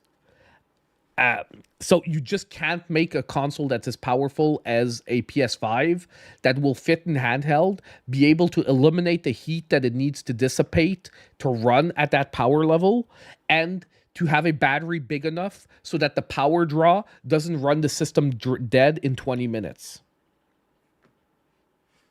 Okay, so right away, anyone who says, I don't understand why it's not as powerful as a PS5, it automatically is a self-report that they have no idea how technology works. Okay? It's a self-report. So anyone that says it, you're just self-reporting yourself that, and it's fine. You don't need to know how technology works, but you just don't know. Okay? It's your self-reporting that you have no idea how heat dissipation, power draw, and all that works. So I'm just being clear on that. And one of my daughters is, I don't know, like trying to sneak in. No. Yes, goodbye. Yeah, that's right. They don't see that. That's right. They don't see that. But anyway, okay, so I'm just going to put that out there because every time I talk about the Switch 2, I get these comments, or on Twitter, they're like, why would I want a console that's not as powerful as a PS5? Because it's a hybrid console. Okay? A Steam Deck is not as powerful as a PS5, and it already doesn't run for more than like an hour and a half when you're running a top tier game at like high resolutions. Okay? It just, those comments drive me crazy when I see someone like, oh, it's, and I'm going to come back to, do you remember the guy that came in here that said like Nintendo needs to be saved by Sony because they don't know how to make a console? And I'm like, do you realize that right now the parts that make up the Switch and Sony's PlayStation are made by the same people? Like, Sony doesn't make their own graphical chips. They both buy them from AMD or Nvidia. And if Sony can buy the chip, guess what? Nintendo can buy the chip. Why? Because Nvidia wants to sell chips, or AMD wants to sell chips. So if their chip is available and the other company wants to use it, they'll be like, yeah, it's all good, man. Buy the same chip. Okay? Dude, Grovel, don't get into the Green Ranger shit. Do not get into the Green Ranger shit. We don't have time for that conversation again tonight. Okay? Just telling you. But, well, let's get... I'm getting off track here. So, number one, Switch 2 is going to be insane. Think of all the other Microsoft properties. Guys, think of Gears of War on the Nintendo Switch.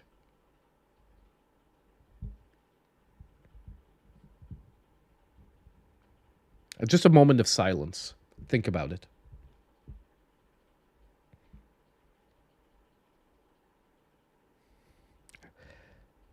Have you thought about it?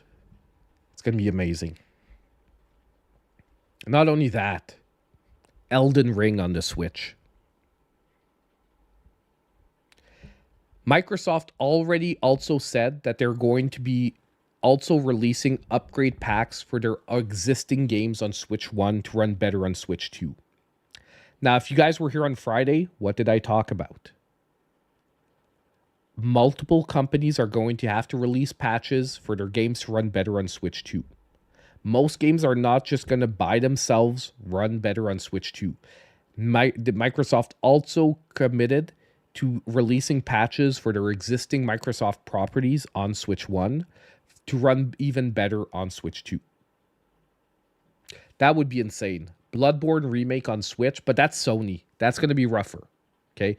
Sony is finally opening up the door, but Final Fantasy remake, Final Fantasy VII remake on the Switch. Do you know how Square Enix fixes the problem that game didn't sell enough?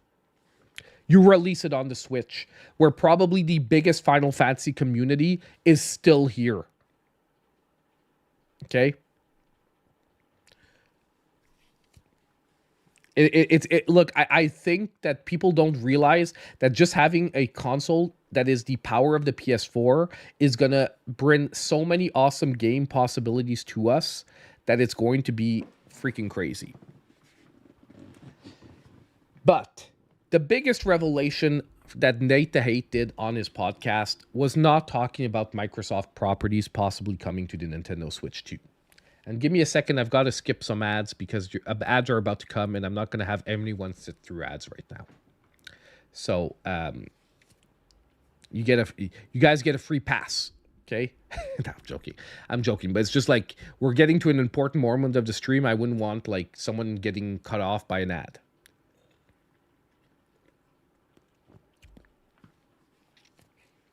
And luckily, I was looking at the screen and I could see that they were coming. So, because by the way, YouTube rolls them automatically. Yeah, Frenchy Mom doesn't get that.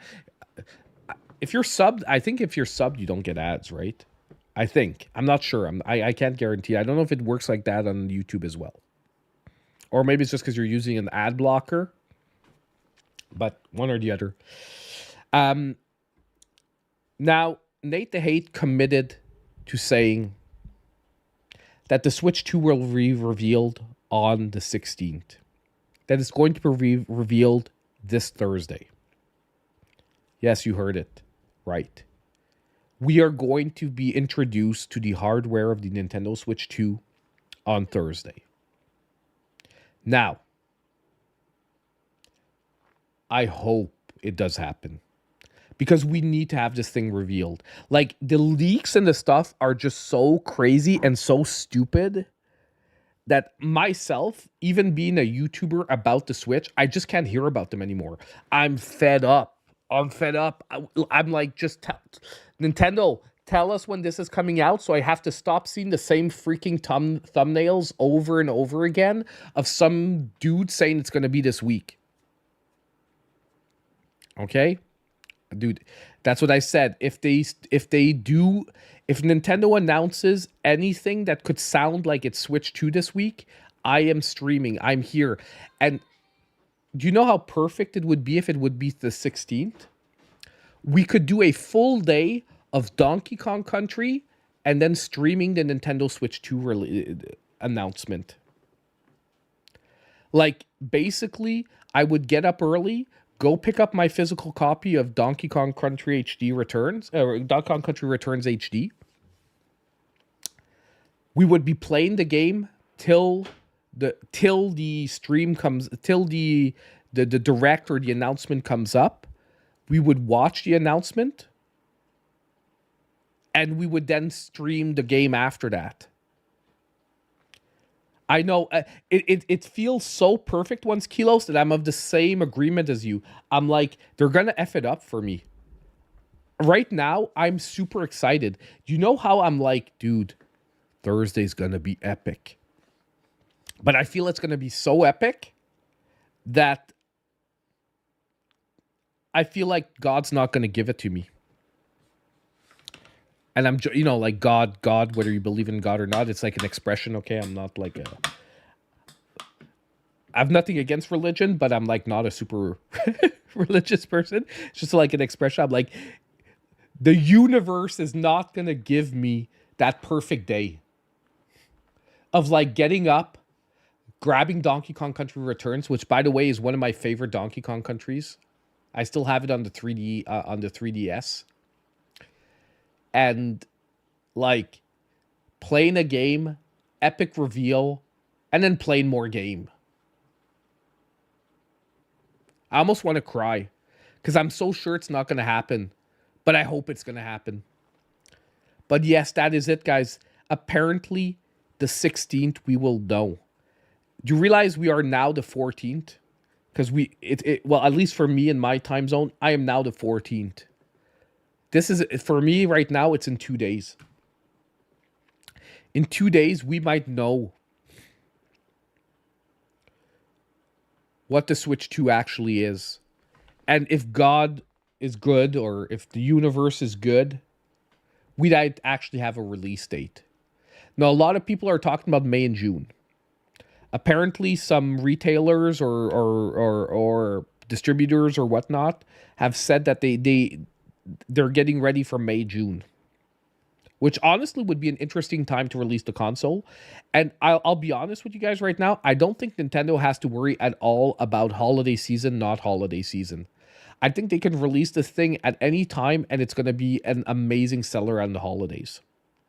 And actually, I think that for stock, it would be better for them to release it in the summer, so that basically by the time we hit the holidays, it's restocking. You understand what I mean? Like the initial crazy people that need a day one, like me, are gonna have it already, and then basically like the parents are gonna have an easier time picking them up, and I think Nintendo stockpiled enough that there won't be any worries about scalpers. I do think that Nintendo stockpiled a lot of systems in the extra time they took to make sure that it's not going to be an issue. It's not going to be an issue. I heard one person talking about pricing, but I have no idea. Honestly, I don't want to say anything about pricing because I heard one person talking about pricing and I didn't hear any corroboration from any other sources. And I like talking about stuff that feels like I'm on board with it and that there's like a basis to it. But yeah, honestly, I would see Jet Black like this. I would see like them going more elegant, more high end looking. I'm not saying that the current Switch doesn't look high end, but it doesn't look maybe as clean as high end as it could. And I think that going jet black like this for the for like one of the options at least could be a really nice option. I'm guessing, look, if I had to guess, I would go 450 to 500. I hope 450 because I think 500 is going to be steep for a lot of people. But that depends what they pack in. That depends what they pack in. But I do think we're going to get two color combinations. I just think one of them, so many of the renders are jet black. And like I said, I feel Genki has a Switch in their hands. And the render they did is based on an actual Switch. I think jet black is going to be one of them. And I think we're going to have a colorful option. I think we're going to have a colorful option for a second one, really for people more of like the kid audience. And I might go for the kid audience one, by the way. Because like I'm saying kid audience. Pokemon Yellow, I don't feel like it. I don't feel like they would go Pokemon Yellow. And I know it's stupid, but they could go the red and blue, like the original one. They could do the jet black, and then they do the traditional, like, this is the Switch. This has always been the colors of the Switch. This will still be the colors of the Switch. You know what I mean? Like a throwback that says this is Switch. I'm like so hoping that it happens, guys. Like, and I really hope that Nintendo's gives us at least a 12-hour lead up. Like, I hope that if they let's imagine it's a presentation somewhere around noon on Thursday. I hope that around noon, around like before, I'm saying 12 hours, but I would say like almost 24. I hope that somewhere on Wednesdays they pop out like a Twitter post or something that says tomorrow, you know, direct discussing hardware, or like come for a hardware a 25-minute hardware presentation on our next gen platform, something like that. Oh man, Prime 4. I do think it's gonna be a multi-generational title. I think it's gonna be a multi-generational title, guys. I'm still convinced multi-generational title, and I think it's gonna be like a launch title for the Switch 2. I think that if it does release in May, June, we're gonna get a May, June release date for Prime 4 at the same, like as a launch title for the Switch, possibly compatible with Switch 1. For the Switch 2, compatible with the Switch 1. I'm just so I was waiting for the day that like a respected, and like he could be wrong. Look, if he's wrong, he's wrong, but he's gonna lose a serious amount of clout if he's wrong about this one. And I don't feel that Nate the Hate needs the immediate clout to risk the long-term loss of clout. Does that make any sense? Like he doesn't need the temporary infusion of like, oh my god, I got a ton of clout for 4 days to then like lose all respectability from most people. Because now you're not just saying this week, you're saying it's gonna be Thursday. That is the part that sort of pushes this to a different level. He's not only saying, hey, it might happen this week, he's saying it's gonna be Thursday. I'm actually like pretty insanely amazed. And I'm gonna say something. I'm thinking that maybe Nate the Hate's inside man works at Microsoft. And Microsoft being such a big entity is the one, like Nintendo is telling them when it's happening.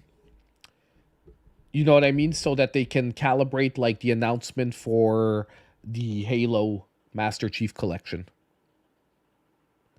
Like, if you think about it, like Nintendo, there are only a few partners that are big enough for them to have the inside track.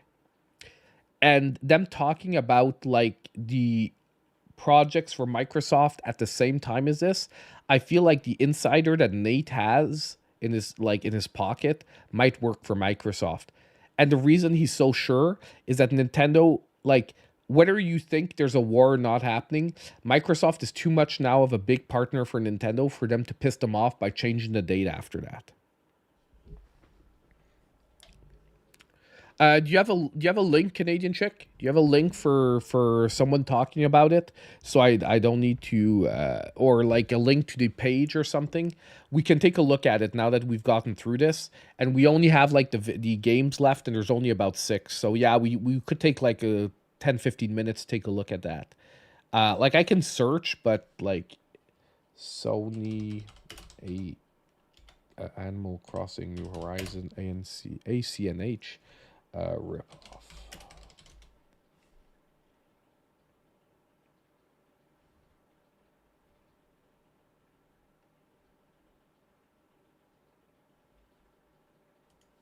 Hold on, this one seems it.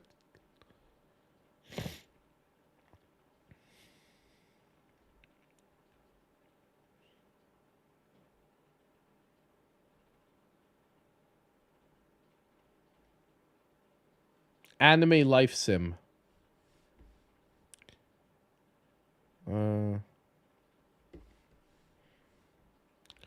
It's possible that I can't see links. The chat might the chat might be automatically deleting links. Hold on, let's see if there's like an Anime Life Sim trailer.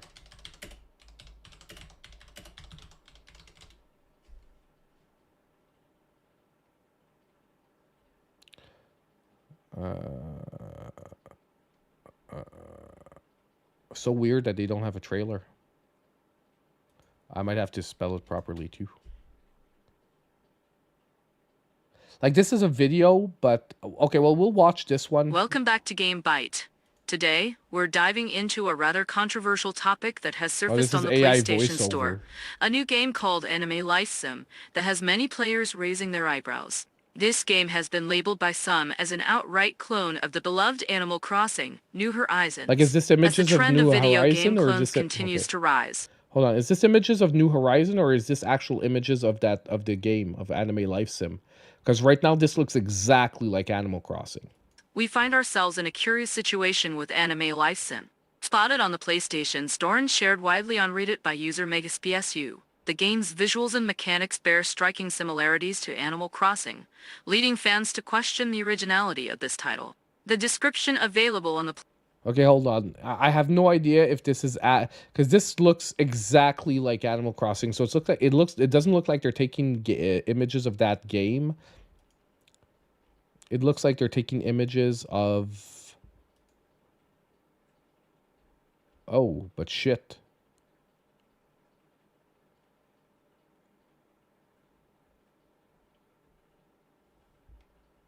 February 26th. Yeah, but it's releasing like in February of 2026.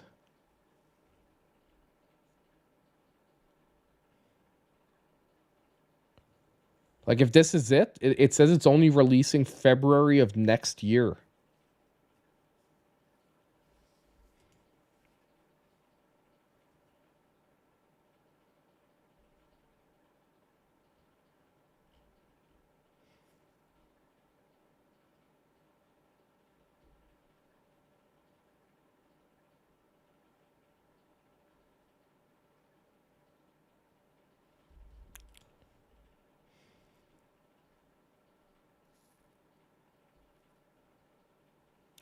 Okay, yeah, it is okay. So create your perfect anime life in this charming social simulation. Build your dream home, befriend quirky animal neighbors, and live out endless adventures in a vibrant world inspired by your favorite life sims. Key features: rich social life, form friendships with unique animal neighbors, each with distinct personalities. Build your paradise, design, decorate, and expand your home while helping develop the town. Fish, catch bugs, garden, craft items, and discover fossils. Experience changing seasons, dynamic weather, and special events. Creative freedom, express yourself through fashion, home design, and town development. Help your animal neighbors, run your own shop, and organize town events. Okay, so this is new because you can't run your own shop, at least not in the current Animal Crossing. From collecting rare items to hosting tea parties, every day brings new surprises. Will you become the most popular resident, create the most beautiful home, or turn your town into a thriving paradise? Start your kawaii adventure today. Your perfect anime life awaits. Like, the only thing is, I can't believe that they're doing this after they're seeing what Nintendo is doing with Pal World. Like Nintendo's going freaking like Rambo style on Pal World. And Pal World sold so well that they now have the money and they're being backed like by Sony probably, that they can fight it. But these guys will not be able to fight it. And if it is that close, like, someone has to check Nintendo patents. Someone needs to check Nintendo's patents around Animal Crossing. Because if they patented, like, digging up fossils and crap like that, they're going to pull the same shit on these guys. Like, and the one thing is that there's so many life sims out there that do follow the same thing. Is it all the, like, you don't need to have the same visual design. And if this is representative of the character, this is way too close. Like, this is going to piss Nintendo off.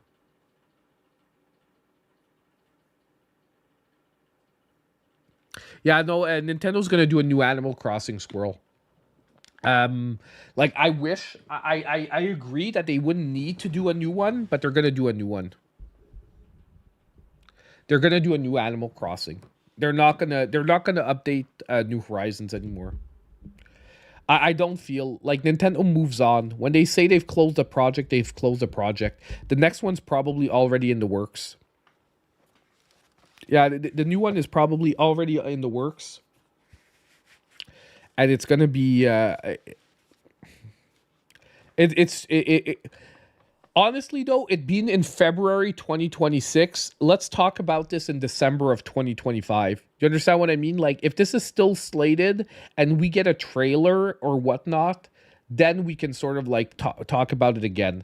So if you guys want to keep an eye out on it, I'm going to try as well, but I might forget about it. But if you keep an eye out on it and you see that things develop, we'll talk about it again. Right now, all I can say is, yep, it looks like a total ripoff. The character looks way too similar.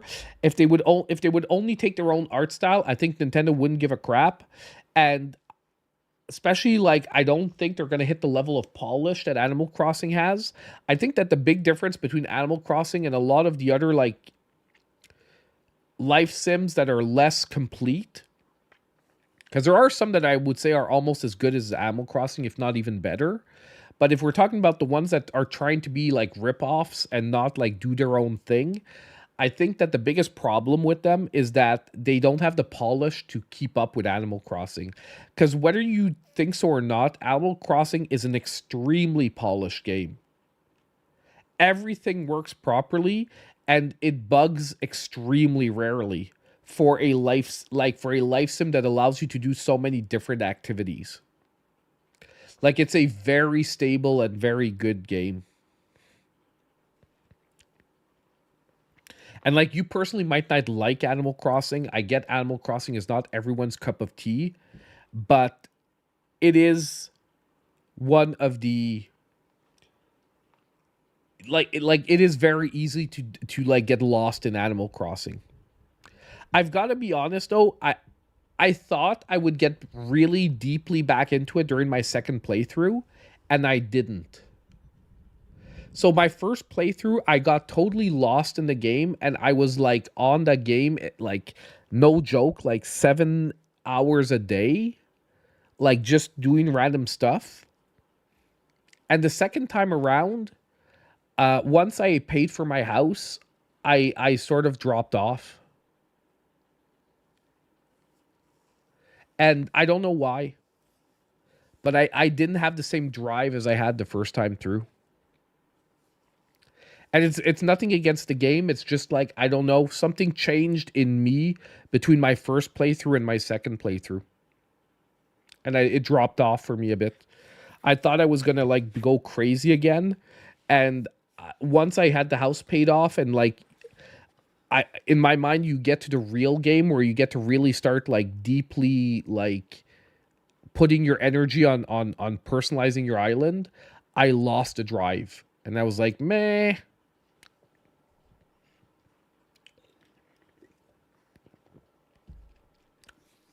But I'm excited to try the next one to see if it catches me again. And I do think that they need to keep a basic formula there, but I do hope that they try to do something really different. And I hope they try to lean into more like running your own shop and stuff like that. Because I think that's where me, after a while, I stopped going back because like I'm not going to play a game like that if there's absolutely no progression left. And like I found like with the extra DLC and all that, it made it a lot better, but the base game you got there pretty quick, where there was so little progression left at a certain point that, because you know, like you could get the mega robot that you had to collect like the sort of rusted parts and stuff, but like it would take you 2 months of getting no progress to get a robot. You know what I mean? Like, I find games like this are games of small steps. Like every little step and every little thing you unlock is what keeps you playing till the next unlock. So when you get to a period of time where it takes you 2 weeks to unlock that next step, that's where you lose a player like me. Like if I'm working 2 weeks for an objective, I'm definitely going to finish that objective once I've started it. But if I know the next objective is going to be another 2 weeks away, I'll be like, I'm good. I'm good. I got the objective I was looking for. I finished what I started, but I'm not going to start another one. Yeah, same here. Like, and that's what I meant. Like, once you finish the museum, once you finish the fish, which you could do pretty quickly if you start going on Reddit and like visiting other islands, and the flowers, like I did that pretty quick too, but I didn't steal any flowers. Like I didn't steal any of the iconic flowers. I bred them all. But I would have like people, I would go on Reddit and have people come watering my flowers and shit. Like every day, 4 people would come water my flowers on Reddit groups. And like once I had all that done, and it was really collecting those bigger like collectibles, at that where, like I said, where you have to get like 50 freaking like rusted parts for a robot.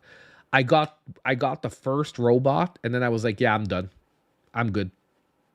I'm like, okay, I have to get the first robot because I started it and I had like 20 out of like the 50 that it took. And it took me like 2 weeks to get like the 30 that were missing. And after that, I was like, I'm good. And I refused to time travel, by the way. I didn't time travel at all. I never time traveled well, never. I did on these, like, I did show someone how to time travel, but I never did it on my base island.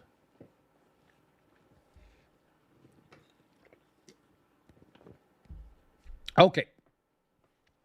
I think we're done with the news for tonight, guys. We're going to move over to the new Nintendo Switch games. So you guys know I'm going to republish this as a video, so I'm going to do a little intro for the video. Okay? So for 2 seconds, yes, it will sound a little weird for a stream, but it is what it is. I need an intro for the video. And there is going to be an outro as well. Do not be scared. I'm not just going to turn off the stream in 30 seconds. But when we get to the last game, I'm going to do an outro as well.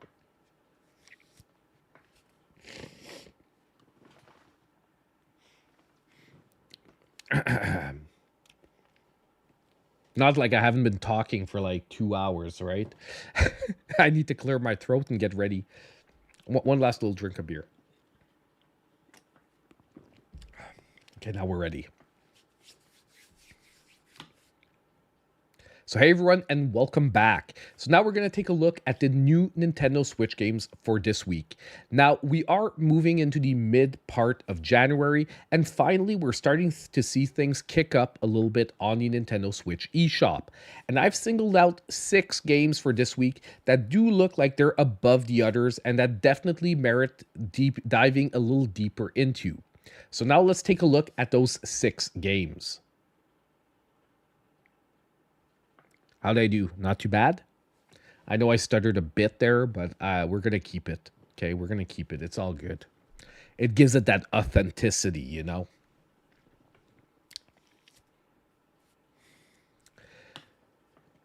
So now we're going to be starting with our first game for today. That is going to be a Blade Chimera. Now this game is coming out on January 16th, which is going to be a very big day possibly for Switch fans out there. If you don't know what I'm talking about, check yesterday's podcast. It's all in there.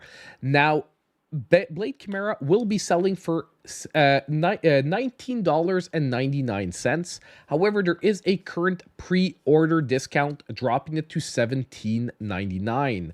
Now, this looks like a very interesting action, like slightly Souls-like game. I know a lot of my audience is very excited for the release of this game. Multiple people showed me the trailer, and I agree, the game looks like it has a ton of potential. And I'm really honestly excited for this one. It's just a little bit too bad that it's coming out on a very, very packed day. But nonetheless, let's take a look at the trailer and see what the game's all about. By the way, if any of the trailers get muted in the video, it's simply for copyright reasons. I will be linking the trailers down below. You can always check them out yourself if I am forced to mute them after I post the video. So let's take a look at Blade Chimera.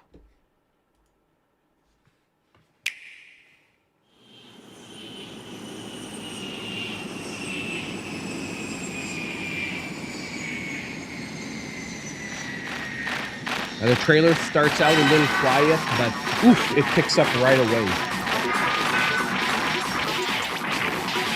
Damn.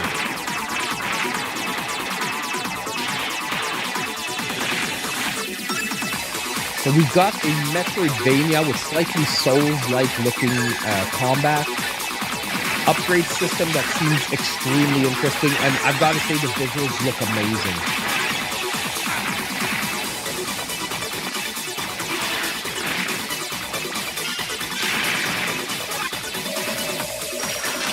Now, I am very interested to see if the combat feels blocky, because I know when I'm looking at this, it does feel a little blocky in the movements, but it can also be, it could feel very different once we get it in hand.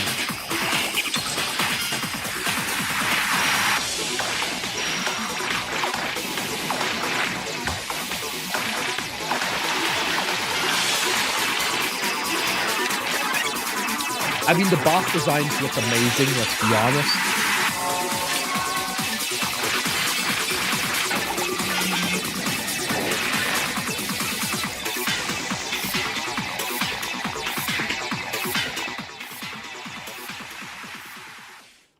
Okay, that should be better.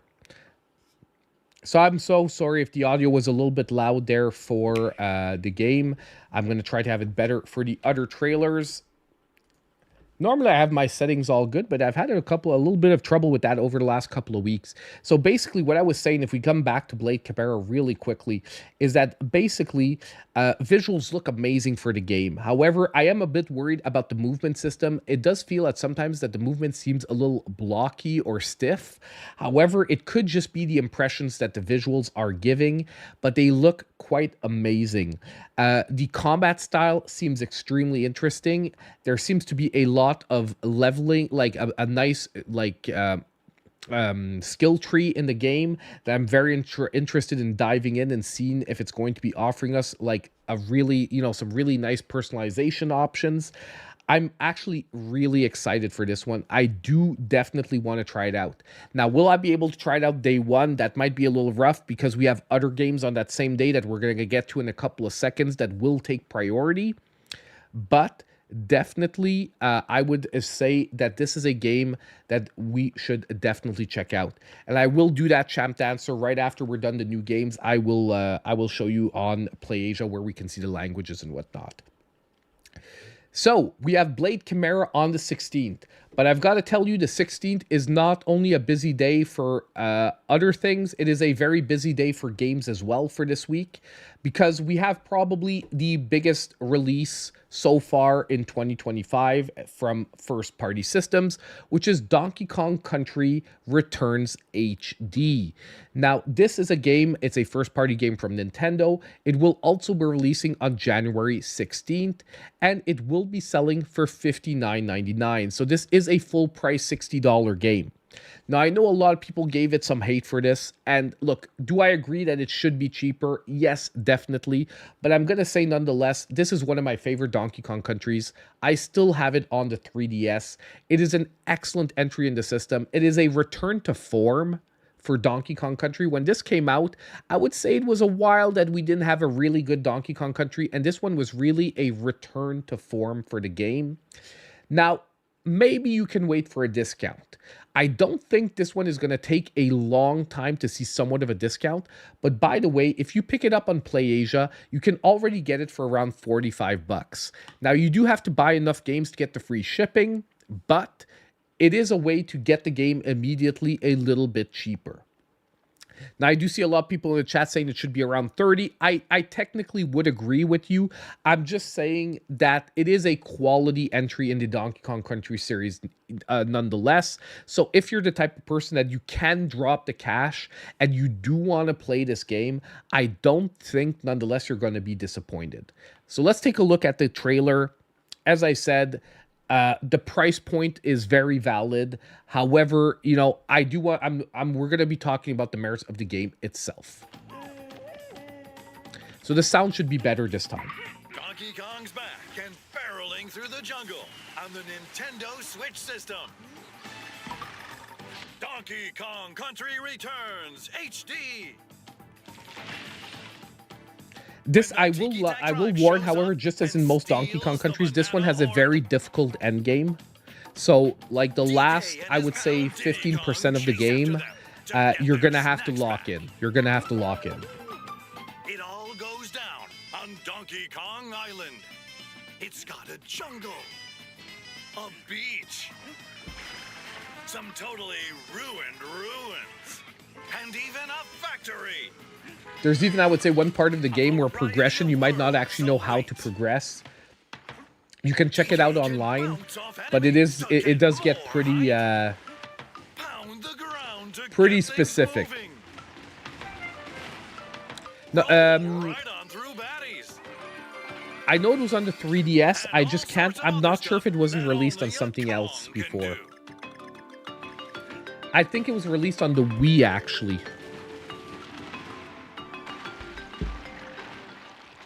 Plus, check this minecart that's totally off the rails. rocket barrel that'll have you blasting off. In some stages, you can even hitch a ride on Ramby's back. Radical. Yeah, it was released for the Wii originally. Most levels have 4 Kong letters to collect. Try I played it on the finding them to unlock a 3DS. secret level in each world. Exactly, Tropical Freeze was Wii U. Careful though. Yeah, the mine carts in this are a bitch. Will push your skills to the limit. You can use button controls to perform certain actions, or you can gently shake your Joy-Con controllers. Oh my god. F the motion controls, man. Plus, you and a pal can explore the island together in co-op, even with only 1 pair of Joy-Con controllers. Playing in modern mode is a little more forgiving. It starts you Oh, out they with added 4 in an hearts. easy mode, guys. You can carry up to 9 items. It's a good thing Grovel's gonna be able to play this one. They added in an easy mode. More hearts and more items means smoother swinging. Very clutch. Oh my god, you survive if you fall off the level.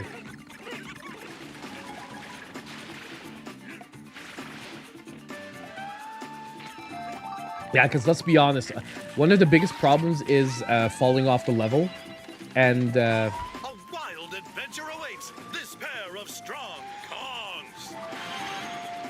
oh man, that barrel rocket is also very traumatic. Like, I'm getting flashbacks of like wanting to break my 3DS, and that barrel, like the barrel rocket levels, not the first ones but the later ones, oh my god, that too was actually quite trauma inducing. But it's a good trauma. It's a good trauma, okay? So Donkey Kong Country Returns, hitting January 16th. I mean, you're either going to love this or you're not. But if you're up for it, I definitely think it's a great entry. It's a great entry. And, you know, I do agree the price is a little steep. But, you know, you're either going to want to get it right away or you're going to wait for a sale. If you want to wait for a sale, I'm pretty sure that it's going to hit one fast. And especially if you're ready to wait till holiday season 2025, I think it's going to be the kind of game that's going to get some very steep discounts next holiday season. So now let's move on to our next game, which probably is going to be on no one's list of interesting games for this week, except for mine. But sorry, guys. It is a game that definitely has an interest level for me, and I'm going to tell you guys why.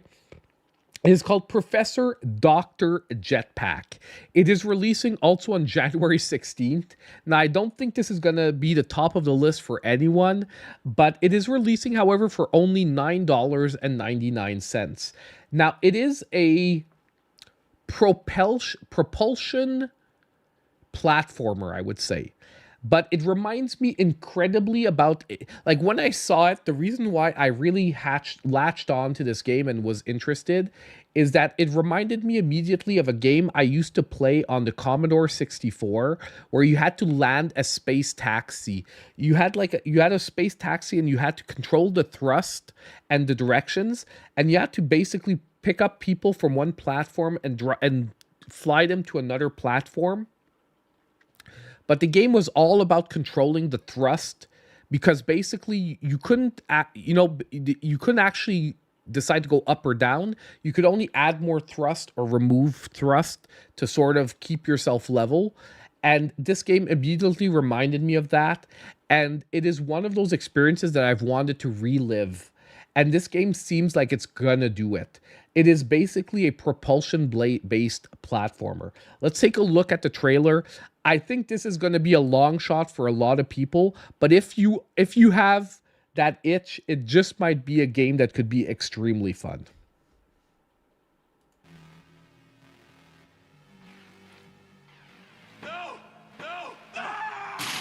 So you're playing a dude with a jetpack, and once again, apparently the only thing you can do is control propulsion and direction. And you have to land on platforms. But you're also going to have to eventually basically go through levels. Now, I'm going to warn, I do think this is going to be extremely frustrating as a game. But I think it's going to be frustrating, possibly in a good way.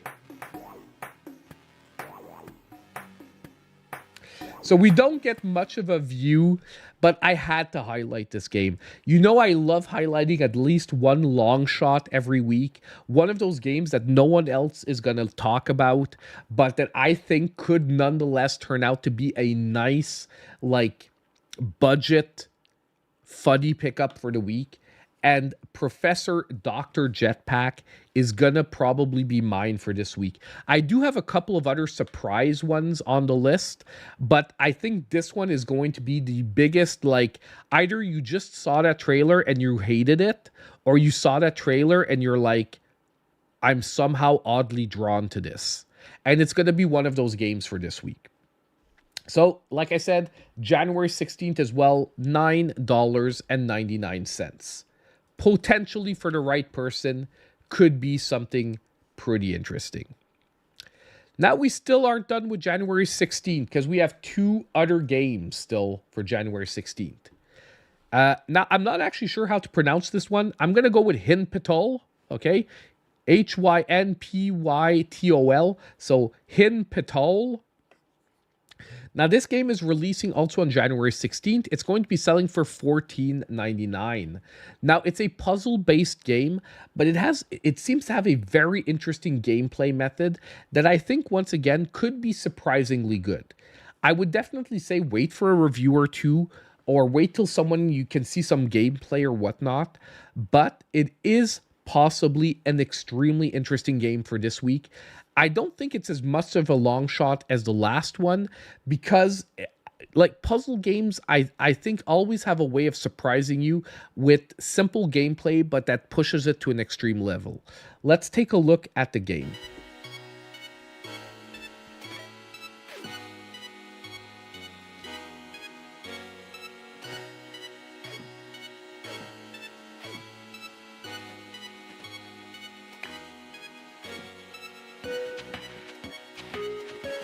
So it's not 100% clear what you have to do to finish the levels, but the visuals and see, like this, the gameplay, and there seems to be a little bit of storyline thrown in as well.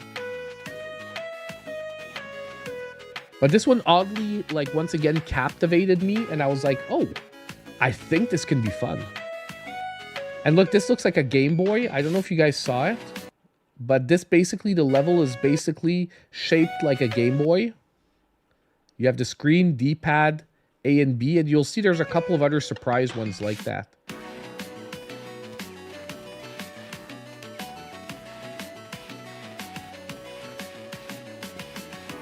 Like, some of the zones actually give me Zelda vibes. Not gameplay-wise, but like visually.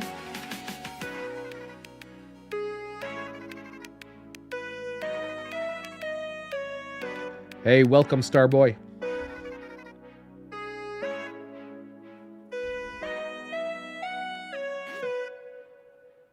So yeah, I'm thinking this one could be an interesting entry. Now, obviously, it's probably not going to be a priority for many people, but if you're looking for a fun puzzle game, I do think this one has a high potential. Once again, I'm going to remind you, maybe wait for a review or some gameplay sessions to make sure that it's not like too short, or like, you know, or that the gameplay doesn't actually turn out to be that captivating. But it has an extremely interesting concept, and I think it looks like something that could be pretty good. Now, let's jump to our next one. And this is another one that the concept, if the other one is a long shot, this one is also a long shot, but oh my God, if they can get this right, this could be freaking amazing. It is called Starlair.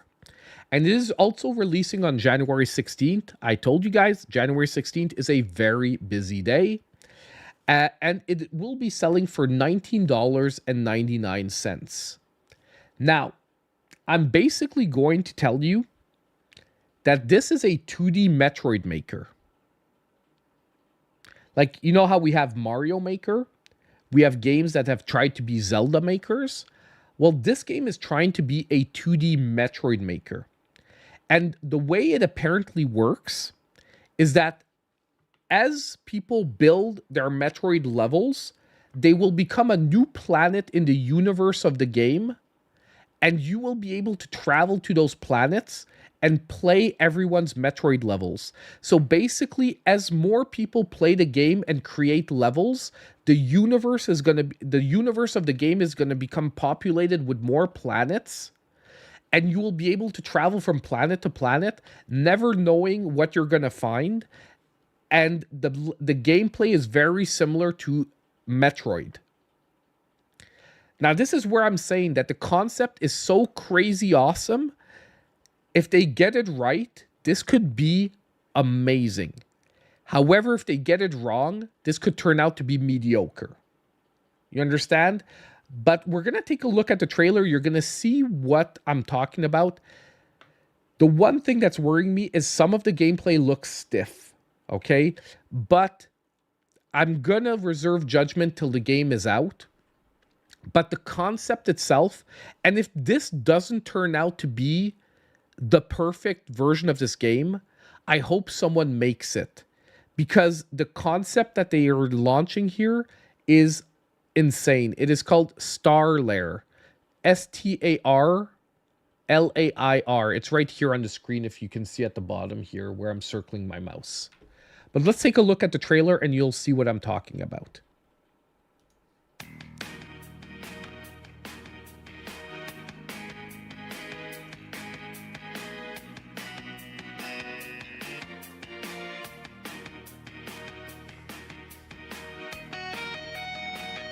And by the way, it's launching on Steam as well, which is why we might get a much bigger community than expected. And this is the kind of game that to work, it's going to need a community. But look, the upgrades, I just want to clear. Look at the upgrades. This is exactly a Metroid map. Like, this is like Super Metroid. And you travel with your starship from one planet to another.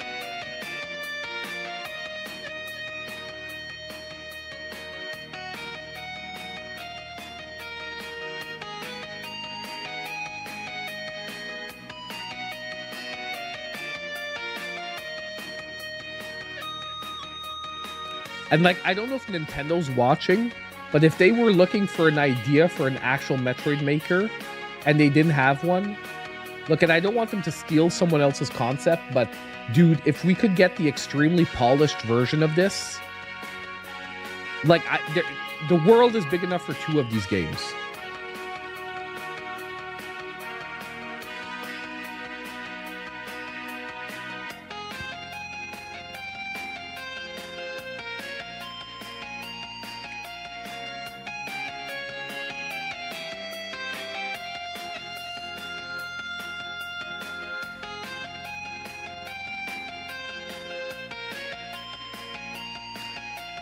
It also depends on how much variety they're going to have in the assets. You know what I mean? Because that's a big part. Like, I played some Zelda makers, and I would say that the biggest problem is they never have enough variety for the dungeons to get complex enough where you feel like you actually have a challenging Zelda dungeon. That is maybe the issue that's come up with the Zelda makers I've played. And I played a couple like Super Dungeon Maker and whatnot.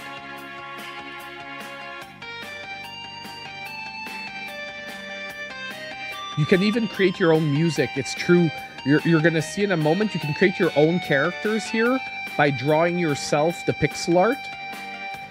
And you can even create your own music. There's a music generator in the game. And I searched up this company. They already have a separate music generator that you can download on the eShop for, like, that's just a music generator. They seem to have integrated their music generator that they already created into the game.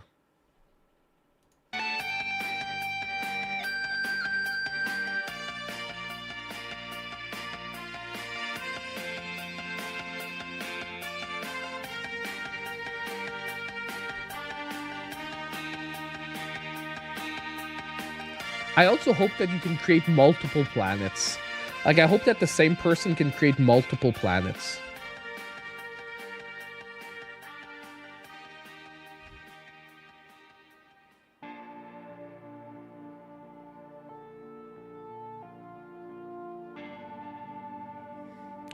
So what do you guys think? I don't know about you, but like I'm getting slight chills on this one because it has, like, it can go in both directions. It can be insane potential that skyrockets this game to a bonkers type of experience, or it could, like, you know what I mean, miss the mark and turn out to be like unfortunately disappointing in the gameplay.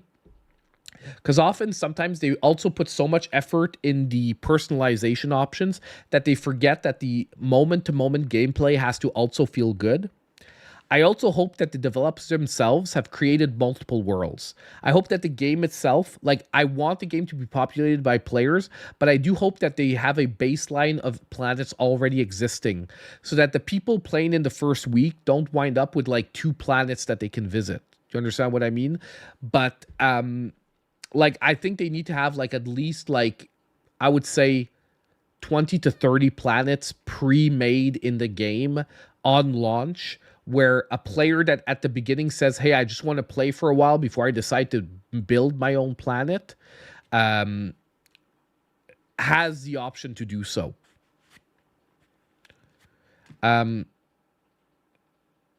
Honestly, I am very, very interested in this one. I think that this one, like I said, has the craziest potential for this week to become a possible phenomenon if it catches on.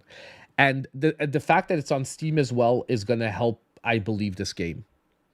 The problem is the trailer for the moment only has 509 views.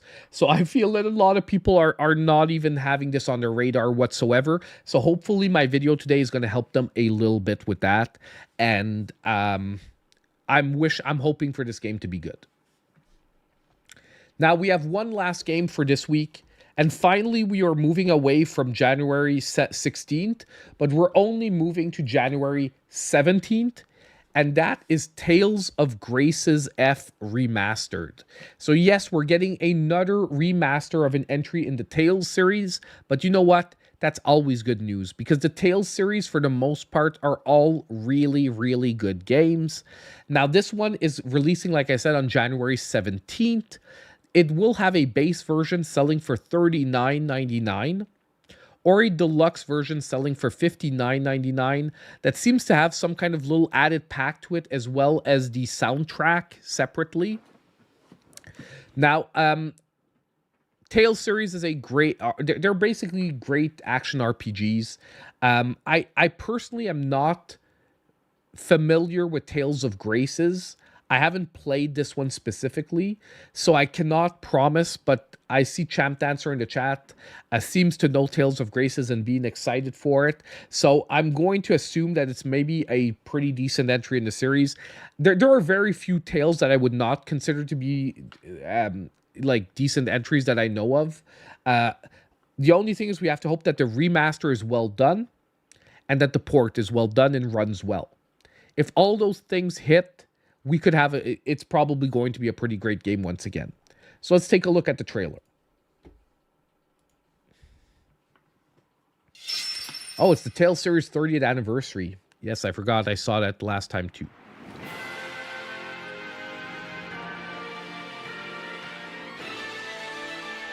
So this is the features, the gameplay features trailer. So we're going to see... they've added destination icons, so I imagine it's going to help with navigation.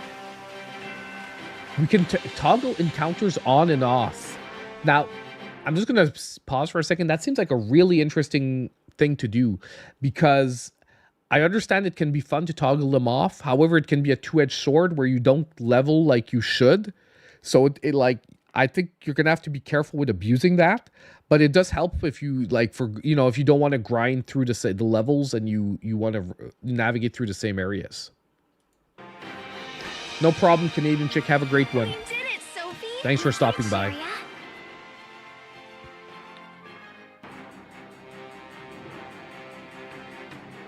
Now I want to see the battle system. Like, it seems to be a clean battle system for the Tales series.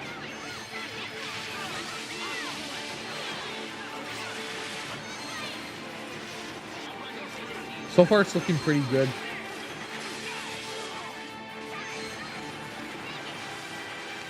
Because I think Tales of Symphonia was disappointing. I didn't play it yet on the Switch, but I think I heard a lot of people saying it was disappointing, the port to the Switch, which is the only reason why I'm a tiny bit hesitant. The DLCs are included. That's pretty good. Huh? Pascal, is today your birthday? I'm so sorry, I didn't get you a gift. Now, I'm going to say there's a high possibility this one's going to have to be muted. Bandai Namco is sometimes pretty aggressive with their trailers. Really you?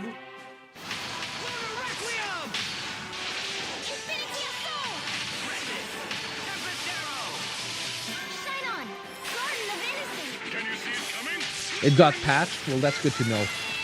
Champ Dance was saying in the chat that Tales of Symphonia got patched and it's not as bad anymore. Or it's okay now. So there we have Tales of Graces F Remastered.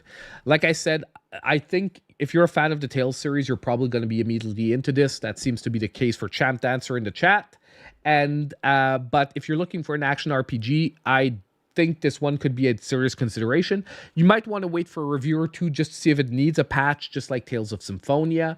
That's the only issue sometimes with these games, because they are often multi-platform releases, and sometimes the Switch gets the short end of the stick, especially at the beginning. But yes, so ultimately, I think we have, for the first time in 2025, a decently solid week of releases. I mean, 6 pretty decent games to check out can be fun. We have 3 games that I would definitely put on the higher end of the spectrum, like Blade Chimera, Donkey Kong, and Tales are definitely like on the, I'm pretty sure they're going to be good end. And then we have 3 like wild cards that can sort of go in both directions. And like I said, I do think Starlair is the game that has the biggest win to loss ratio, where if they get it right, it can be an absolutely insane win. If they get it wrong, it can turn out to be a disappointment. But overall, I think we have an interesting week in front of us. And I'm glad that we're starting to get back into the flow of things. We're getting regular games. And if you watch the Red of the podcast, you'll see what I'm talking about. But we might have an even bigger release hitting on the 16th, or bigger bit of information hitting on the 16th. But that is basically another story. So I hope you guys enjoyed looking at the new Switch games for this week. Now, there are more Switch games than this, but these are the 6 that stood out to me above the rest. If I did miss out on any, you can let me know in the comments down below. Let me know what you think of the games as well. And as usual, I hope I'll see all of you in my next video. Okay, guys, don't worry. That was the fake outro. We're good. We're still here. We're still here. Okay? No one panic. No one panic. Come on. Come on, mouse. Stop being a pain in the butt. Woo. Yeah. Yeah, you guys get to see live, like, semi-live recording. You guys get to see it live, how it is. Except normally I would have probably done 3 takes. So actually doing it live gets me, like, to work more efficiently. It gets me to work more efficiently. Oh my God, my voice is starting to crack. I don't know if you guys can hear it, but my voice is starting to crack. Like I said, I'm at like 95% now. I'm still, when I start pushing it, it gets late. My voice starts cracking again. That's what's unfortunate right now. And like I said, when I push like max, like at the gym or something, I still feel it.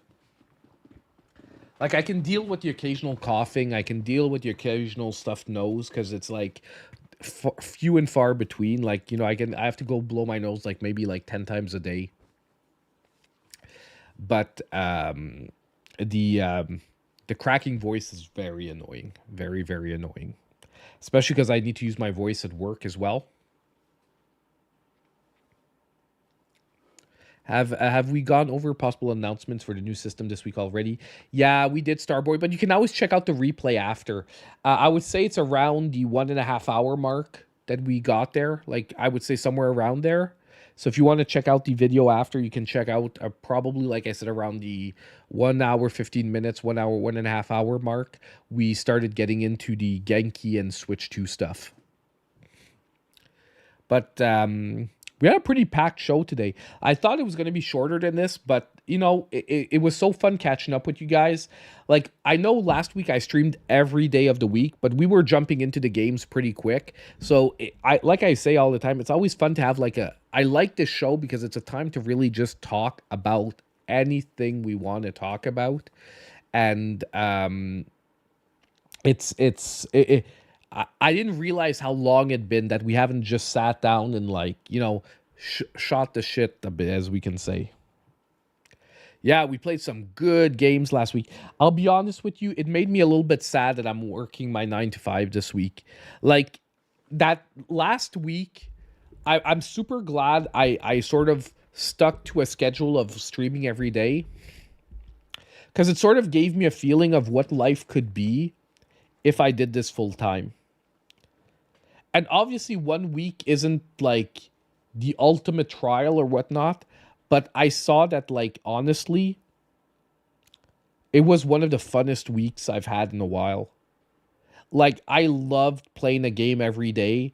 I didn't need, like, I was worried that by day 5, I'd be like, oh God, man, I have to stream again. And, like, you have to understand, like, streaming is fun when you're feeling good, but sometimes you might be feeling bad, and if you have to do it, you have to do it. And when you're, especially if you do YouTube full time, like, you can skip once in a while because you're not feeling good, but you can't skip all the time. So I was worried that maybe after streaming like 5 straight days, maybe I would just not feel like it anymore. But nah, man, I wanted to stream on Saturday and Sunday, but I knew I was gonna get divorced if that happened, so I decided not to do that. Okay, I decided not to do that. Man, Frenchie Mom coming in with the 5 gifted subs. Thank you so much for the support. Very, very appreciated. You guys are awesome. You guys are definitely awesome. Thank you so much. You have no idea how much it helps the channel, you know, like, and look, I don't want this to be like big. I'm just saying it does help the channel a lot. And if one day we want to do this full time, I mean, you guys are always going to be an important part of that. But yeah, no, it definitely, if I would have told my wife I was streaming on Saturday or Sunday, I was gonna sleep on the couch. I got into trouble for Friday. Friday, I went overtime by like an hour. And I had to, when I'm saying in trouble, you know what I mean? Like, I got a bit of pouting. Like, I don't want you guys to think that, like, she's, like, rough or anything. I just got pouting, you know what I mean? So, like, I could tell that it bothered her, that I told her 6, but I finished at 7 after I streamed every day of the week. Like, there was some like, lingering, like, you don't want to spend time with me? And I'm like, honey, I said I'd be there in time for the hockey game. And she showed me the text on the phone. You said 6. And you said after 6, you're all mine. And it's 7. And I was like, I know, honey. I know. I know. But I was at the last boss, and he was really pissing me off. And I had to finish him. And I'm like, you know how I am, honey. If I start something, I can't leave something half done. You know, I'm just like that. Like, if I, like, and, you know, I actually told her, I'm like, would you have preferred that I stop streaming at 6, come upstairs, but then all evening been thinking about the fact that I didn't beat the last boss, and that as soon as you're going to go to bed, I'm going to have to go beat him? Because you know that I'm like that. If I have to beat the last boss, like if I'm beating a boss and I didn't beat him, like a couple of times I've shut down streams where I'm stuck on a boss and I like don't beat him.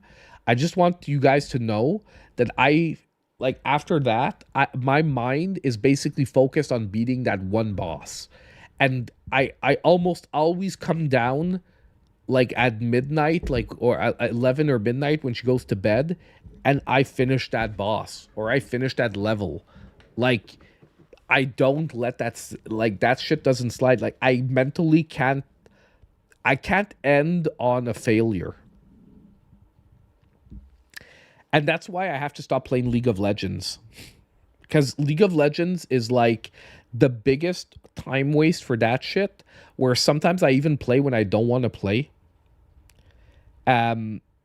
Just because I'm on the loss. And I tried to play like conservatively, where I'm like, okay, you only play 2 games a day, and then no matter what, you put it down. But then if I lose both games, I'm in such a shitty mood that I have to win one. Yeah, I did that in the stream of Axolotl.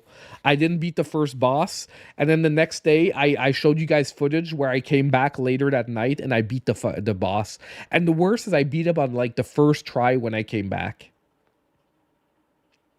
Probably because at the same time I was getting like, you know, sometimes frustration can be good, but frustration can also be bad. Yeah, I was a stupid crab. Like, F that crab, man. You like these late night streams because you can listen while you're working? Awesome. Where do you work? You work late, man.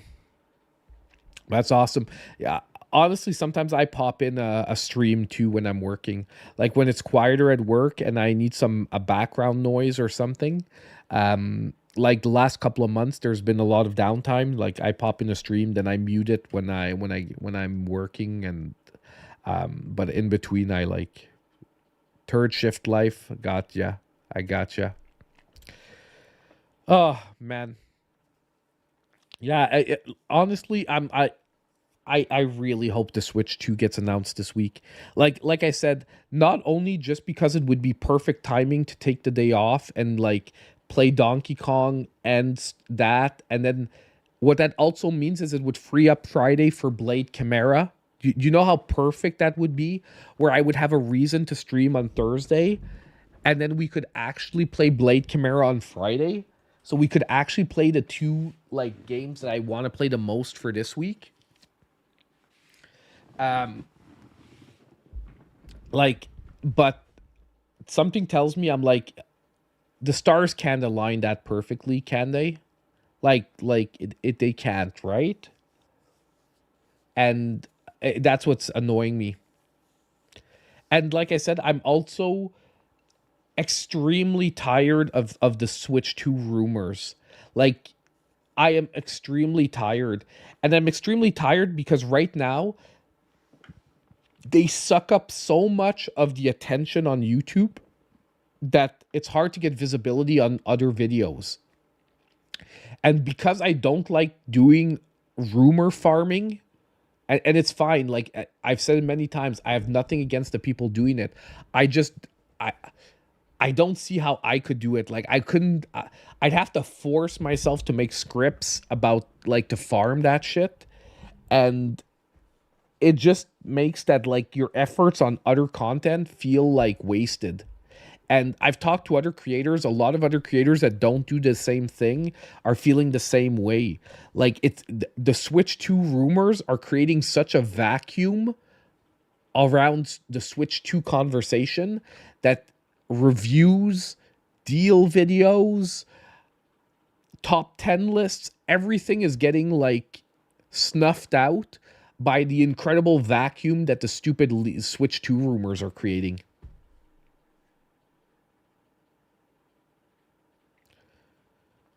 Nintendo, just please don't pull a Nintendo and donk this thing up. The smartest thing they could do, and I know a lot of people would have loved to have a different console that does something crazy wacky. The best thing they could have done was release a more powerful unit, but that sticks with the basis of the Switch.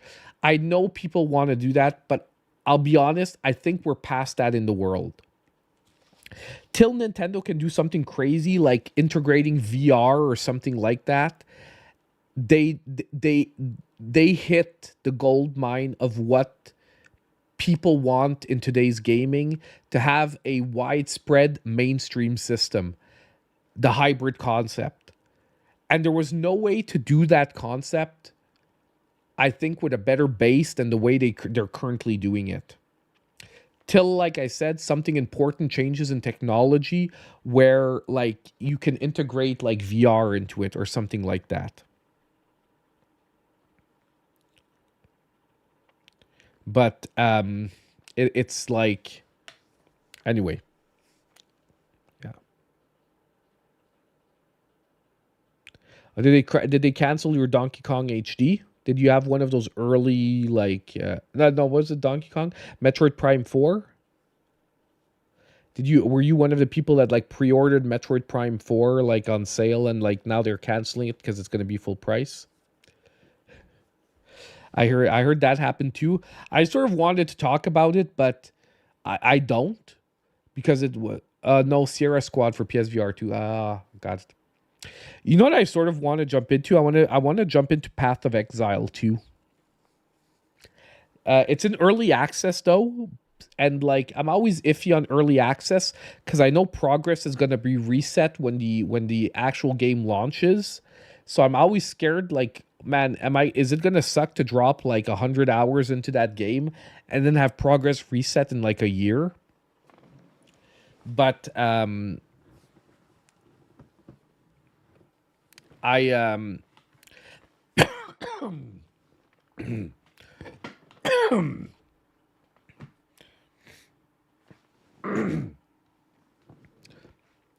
the PC side of thing, that's one that actually really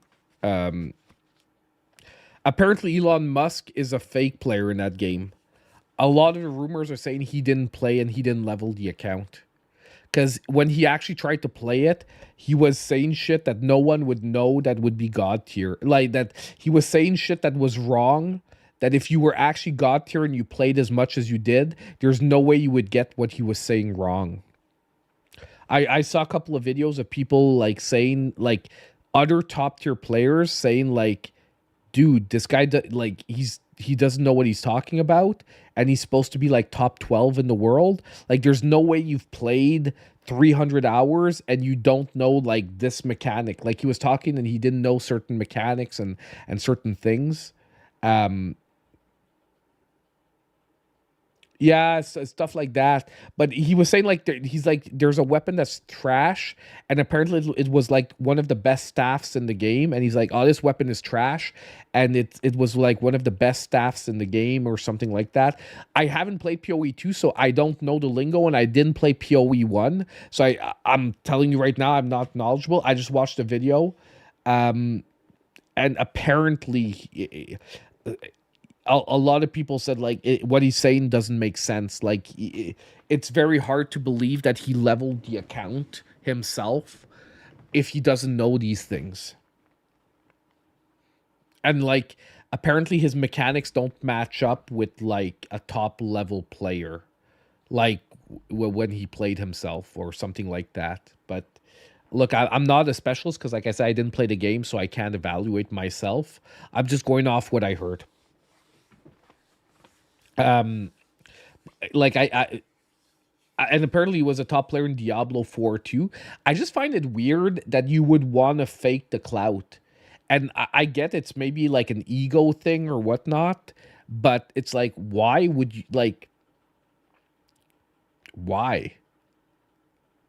Like, I don't get someone that tries to be fake better than they are. Yeah, but it's like it's like, I'll give you an example. It's like if I would tell you guys, hey guys, I can bench 3 plates at the gym. I can't bench 3 plates, okay? Because it's like the day you're gonna go to the gym with someone and a friend, and he's gonna be like, hey dude, you said you can do 3 plates. Show me, man. And you're like, oh, I'm not feeling good today. Like, the guy's gonna know you're full of shit. And then everything you say from that point on is just always going to be, are you being full of shit again, or are you being truthful? So to lie about something so stupid like benching 3 plates when you can't, to me is the equivalent of lying about a video game. Like, why would you lie about being good at a video game when you're not? All it's going to do is make all your credibility for much more important things be weaker. You know, like it's just like, it's stupid. It's like lying for something that like you could bench replace. I don't know. I would have to try one rep, maybe. Like, no, I don't even think one rep. Because like I like, just give you an idea right now, I bench like, because I bench alone, so I have no one to spot me. And I'm doing sets of 12 right now. Now, for if you know working out, that's pretty high reps. Because honestly, I'm getting older and my joints are the problem. Okay. My musculature is pretty good, but my joints don't keep up the way they do when I was younger. So even though, like, if you want to get size and strength, normally you do sets of like 6 to 8, I would say, on average. And even 4 if you're looking for explosive, like, powerlifting power. Like, you would do 4 to 6, sets of 4 to 6. But I do sets of 12. So obviously you can't lift the same weight when you're doing sets of 12. And right now I'm doing 185, which is a plate 25 on each side. A plate 25 on each side, and I do like 3 sets of 12 reps. Now, 2 plates I can do easy, for sure. I can do a set of like 6 to 8 for at 2 plates, no problem, guaranteed. Because if I'm doing sets of 12 at 185, it's guaranteed I can do 2 plates for at least like, 4 6. I think I could probably do 2 plates 25, 1 or 2 reps. But I don't think I could go higher than that. If we're just talking working, like, I know that was the point, but I don't think I could probably pull off a plate 25 if I had someone to spot me, so that I could really just concentrate on powering up and not concentrate on, holy shit, I don't want this bar to crush my windpipe, or chest or whatever. I could probably, I think, pull off like a plate 2 plates 25, but like for 1 or 2 reps. But I just threw out 3 plates like that because I think it's above what I could do. Like, I really don't think I could get there. But I'd fuck up my shoulders or my joints most likely. Like, that's the problem with getting old. It's that sometimes, like, it's parts of your body that just don't keep up. So like now I've gone to 12 reps for every exercise I do, so that I could lower the weights and basically put less pressure on my joints and still get a good workout. And honestly, I'm still sizing up pretty good.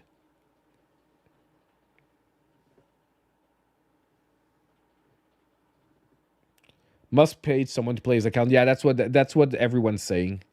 He said he must have paid like some like some like Chinese player that like, he probably paid them to like level his account, and they're thinking he was using a proxy account too.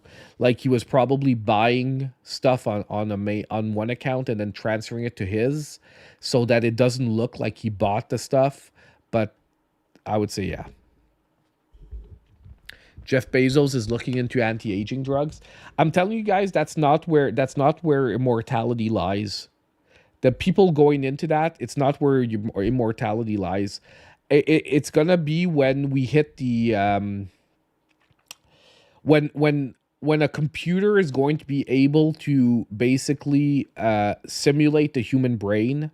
We're gonna be able to download our consciousness into a machine, and we're gonna be able to live immortality that way. I'm telling you guys right now, that will be the actual, yeah, exactly, ghost in the shell concept. It's the singularity. That's the word I was looking for. I think the concept is called the singularity, is when like computer processing and the human mind will be indistinguishable and capable of simulating each other.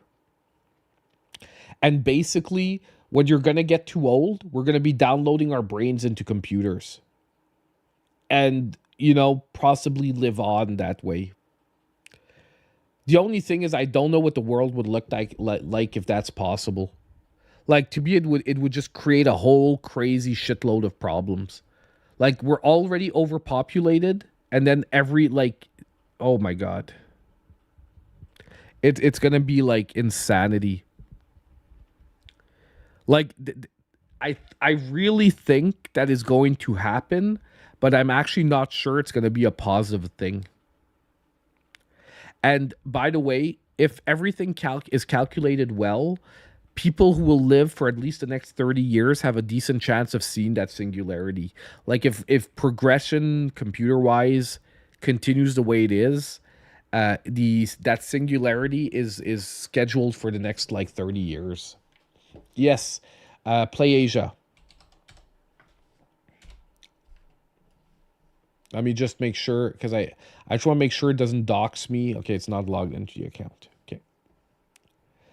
So when you go on Play Asia, now I'm going to just change to United States just so that the prices make sense for you guys.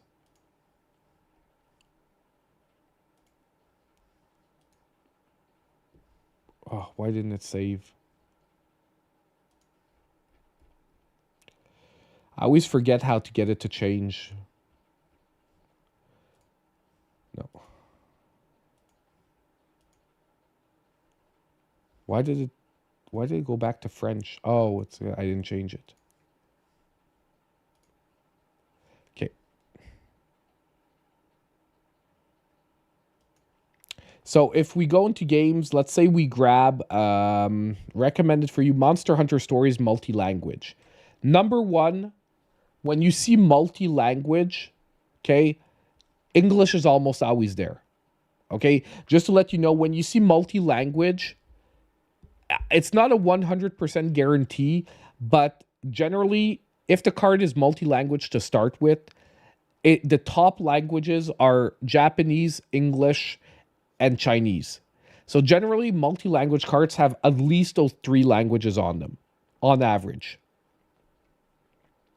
But if you go down here, generally, you'll have further info.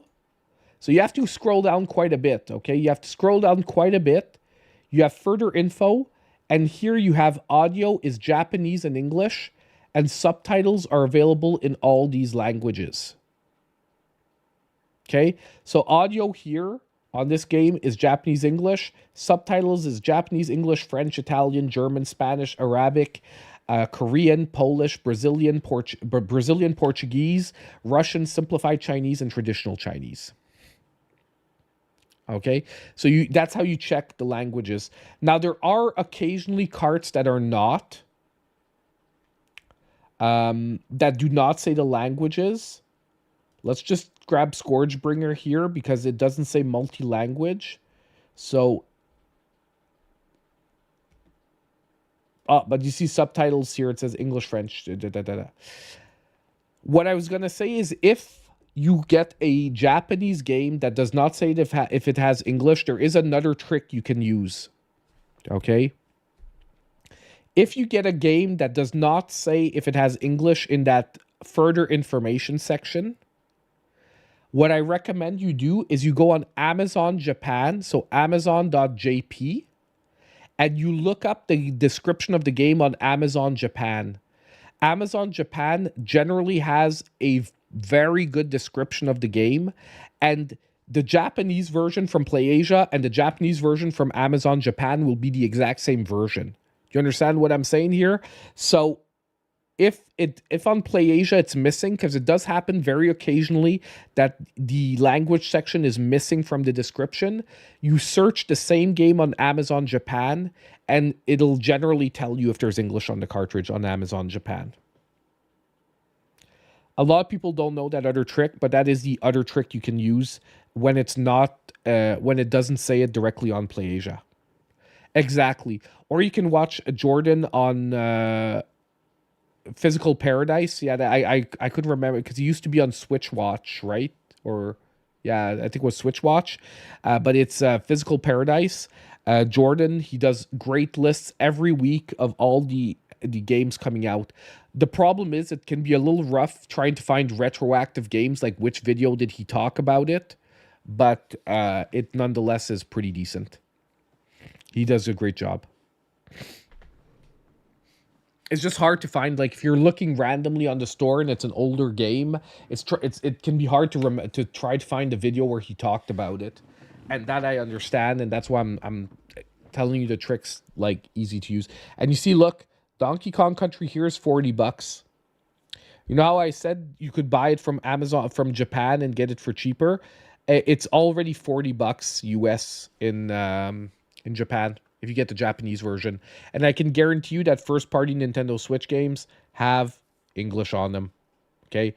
First-party Nintendo, they rarely make region-different games unless the game isn't released multi-regional. Like, the only time that you would get, like, a Japanese-only game from Nintendo is, like, Bakaru when it originally released. Since it originally released only in Japan, there was no English on the cartridge because it wasn't being released outside of Japan. Yeah, I think it was a good move for him to branch out on his own. Like, I don't want to talk about other Switch channels because I don't know about their internal workings, but from the outside looking in on the channel, he seemed to be the main person creating content. However, I don't think he was the main owner of the channel. So I don't know what kind of agreement they had between themselves, but I think the best move for him was to branch out, because I also think he had a higher potential to grow building a fan base that was 100% there for him than a divided fan base where some people were maybe like subbed for years and followed someone else's content and maybe didn't jive with Jordan's content, but was still there as a sub but wasn't watching his content. Because I've tried to explain this before, but a sub that doesn't watch your content is worse than not having that sub. Okay? On YouTube, like, a sub that never watches your content is actually worse than not having that sub at all. Because it tells YouTube, hey, his subs aren't liking his content, which is even worse than just someone not clicking on your video. Does that make any sense out there? So for him, I think it was an issue that was arising. And I'm talking like I've never had a direct conversation with Jordan about this, but I'm just looking at it from the outside of how I interpreted the scenario, and I think that was an issue.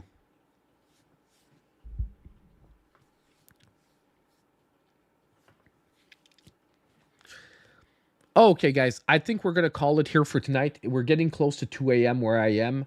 The earlier I get to bed, the more chance I have to make a video tomorrow morning instead of staying in bed till like 11. I would say I would say it's still the members that are probably better. I prefer gifted memberships. Like, if we're talking about money wise, I honestly think it breaks about even on both. But like, I think the members, it's funner because even though I would say most members that get gifted a sub aren't retained, if one or two do get retained, it's always a little bit better. You know what I mean? It's always like a little bit better. So that's how I've always felt about that. I've also thought in the future of opening up a second tier of member for those that would be interested. But I think I would reserve that until I would do like full time or something like that. But I was thinking of opening up like a second level of member, like around $5 a month instead of like, I think $1.50 a month that I have it now. But I would want it to come with some decent perks for those people. And the problem is delivering on those perks without having more time is challenging.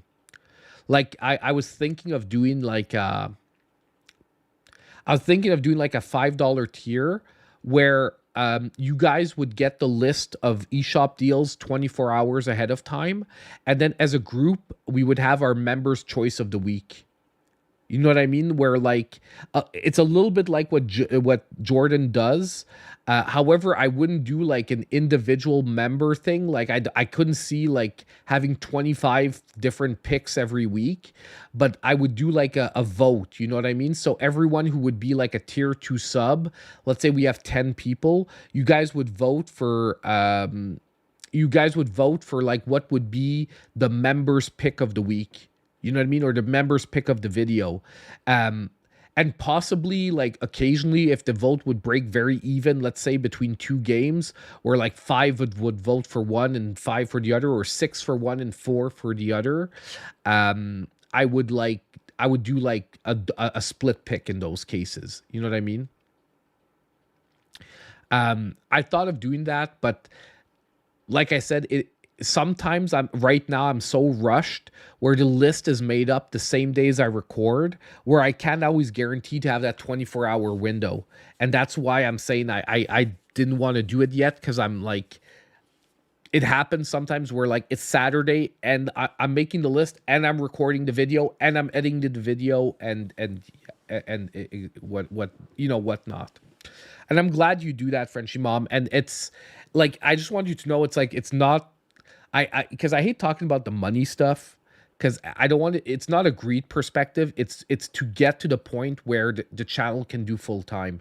Like, I wish we would live in a world where I wouldn't need money and I could just say tomorrow morning, hey boss, I'm not coming into work because I'm going to be making YouTube videos and I don't need money no more. So everything is good. But, the honest truth is that if I want to do it full time, I think community support is a big part of that. Like, obviously YouTube itself is a big part of it, but like, I think the creators that make the best channels are also because they have a community that loves their stuff and isn't, and like, it would, as it's always been, it would never be an obligation. And I would never want someone who's in the chat regularly to feel bad that they chat regularly, but they aren't a member. It is never required. Do you understand what I mean? Like, I wouldn't want it to feel like that. However, obviously it's appreciated, but it is never required. Because to me, the most important thing is that you're here sharing in the content with me. That is like absolutely the most important. But for someone who thinks that, the content I make is worth a $5 investment a month or a $2.50 a month, like, I think right now my because the problem is I can't set it in US dollars. I had to set it in Canadian. So it's like 2 Canadian, but I think for most of you in the US, it works out to like $1.50 or something like that. So it's like, if you think it's $1.99 US. Okay, so then it's the opposite. I had to set it in US dollars. I couldn't remember which way it was because I set that like 3 years ago or like 2 years ago easily. So it was a long time ago. But I hope that if someone out there is like, you know what, his content is worth $2 a month, to make sure that it's easier for him to make more content. I'm glad that they think that, but like I said, never feel obligated. It's super important. I'm never going to be one of those streamers that are like, what? You don't have $5 to give me? Making this content is hard. Like, you guys should pay me. Like, that's dumb. Like, no one needs to do anything. And that's going to just build a super toxic, dumb community. That's going to be like, hey, I paid your $5. Where's your video? If I'm paying $5, I want my video. Like, I find, like, I think those people don't think of the reverse side of it, is that if you're telling someone, hey, I'm making content, you need to pay me. Well, they have a right to they have a right. They're going to be more, if you're going down that road, that means that you're giving them an entitlement to the content as well. Where if you're not feeling well and you need to take a week off, well, are you sort of gypping them for a week of their contributions? Because you're telling them that they need to contribute to get the content. So they are contributing, meaning you owe them the content. You understand what I mean? And I'm not saying that that's like fair, but I think it's opening that dialogue, which is a dangerous thing. So I think the people, when the people that have made those comments haven't thought about the two-way street that creates. Or if you're telling people you're watching my content, you owe me money. Okay, well, perfectly. If I'm giving you money, now you owe me content. Exactly. And I know it's stupid. Like, it's funny what Champdad said, and I know he said it as a joke, but Topaz never came tonight. I need a refund.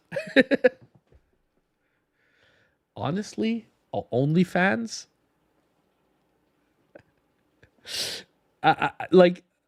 I think I'm lucky I'm not a woman. Because I think I probably would never do like the hardcore stuff, but like I do the meme OnlyFans where it's like pictures of my feet and shit.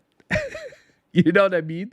Like I'd put like pictures of my feet and like cosplay, like you know how some of the OnlyFans are like more like meme OnlyFans where it's like tasteful stuff, and like those I find funny. Like I'm like okay, I don't really consume fans content at all. I know I've like, but I do follow a couple of the creator girls that I find like lean into it in a funny way. You don't want an OnlyFans? Dude, we could do like oh my god. My wife actually watches the the stream I did, Echoes of Wisdom, where I put on the blonde wig like Zelda, and like I kept choking on the hair, and she finds like she watches it. They watch it all the time and they laugh at me. Like my daughters and my wife, they watch it all the time and they laugh at me. And I'm like, I don't care. Like I'm there to entertain. And honestly, I'd like to do more things like that because I like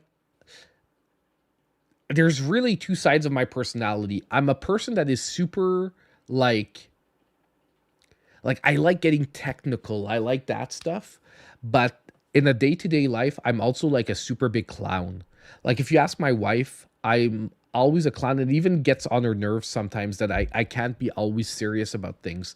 Like I can get serious. I'm a very serious person when I need to be, but I'm also a person that likes to lay back and like be a clown when it's like my default mode that I like is like being a clown and unserious. If I have to turn on the serious mode, it annoys me. You understand what I mean? Like I have to flip the switch and I'm like, okay, it's time to be serious now. Like blah, blah, blah, blah, blah, blah, blah. My default switch is like, I like to be like laid back and just clowning around and funny.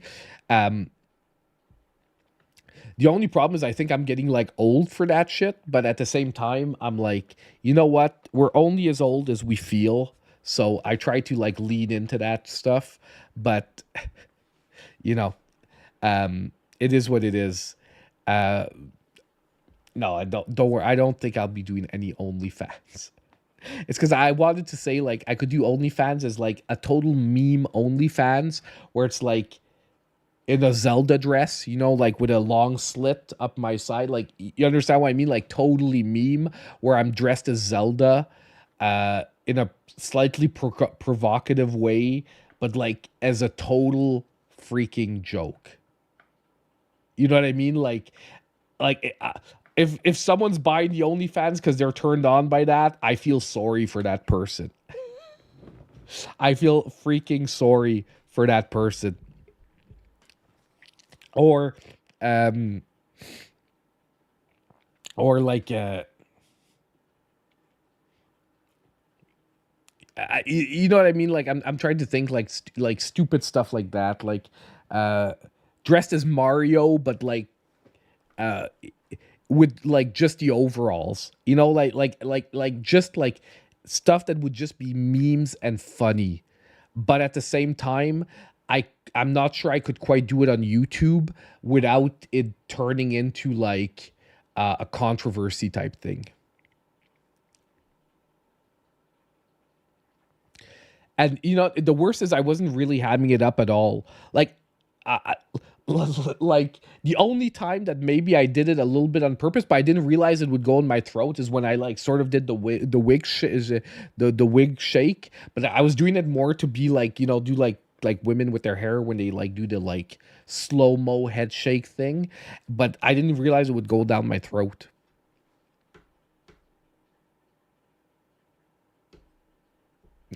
You need professional help, but thanks for the money. Exactly. It's like, if anyone's buying this, I feel sorry for you. Dude, you need professional help. But you know what? Thanks for the cash on the way by. Thank you, thank you, bro.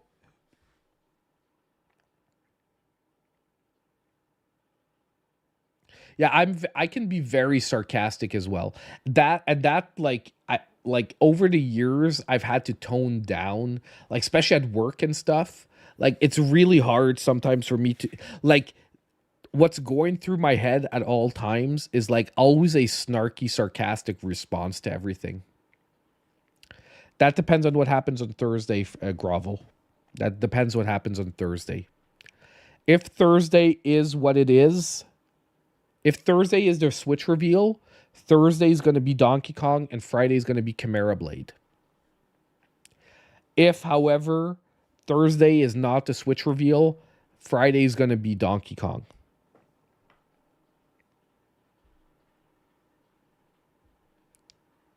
Oh, so you must like my hat. Are you okay, man? Are you in LA right now? Are you okay? Because, man, LA's still going crazy over there. It's funny because at work, I spoke to someone from California today, and I was like, "Oh, dude, like I know California is a big state. Okay, I know California is not just LA. By the way, I'm not dumb. I know my geography. But like, I was just like, when I hear California, I'm like, oh, you okay? You okay down there? Like, you good? Your family good? Yeah. Okay. Awesome. Oh, okay. So you're not there anymore. Yeah, because the fires, man, going freaking crazy down there. It's insanity, man. It's insanity.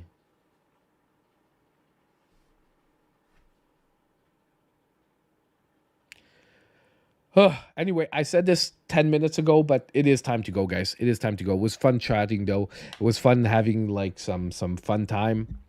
So thank you so much for showing up for the stream as usual, guys. I hope you have a great one. I hope Thursday turns out to be a fantastic Switch day. I hope I get to take the day off. However, you know, we'll have to wait and see. Short stream tonight?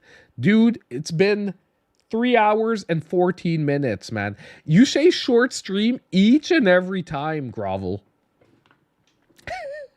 Anyway, have a great one, guys. Thank you so much for showing up. And as usual, I hope I'll see all of you in my next video. Have a great one.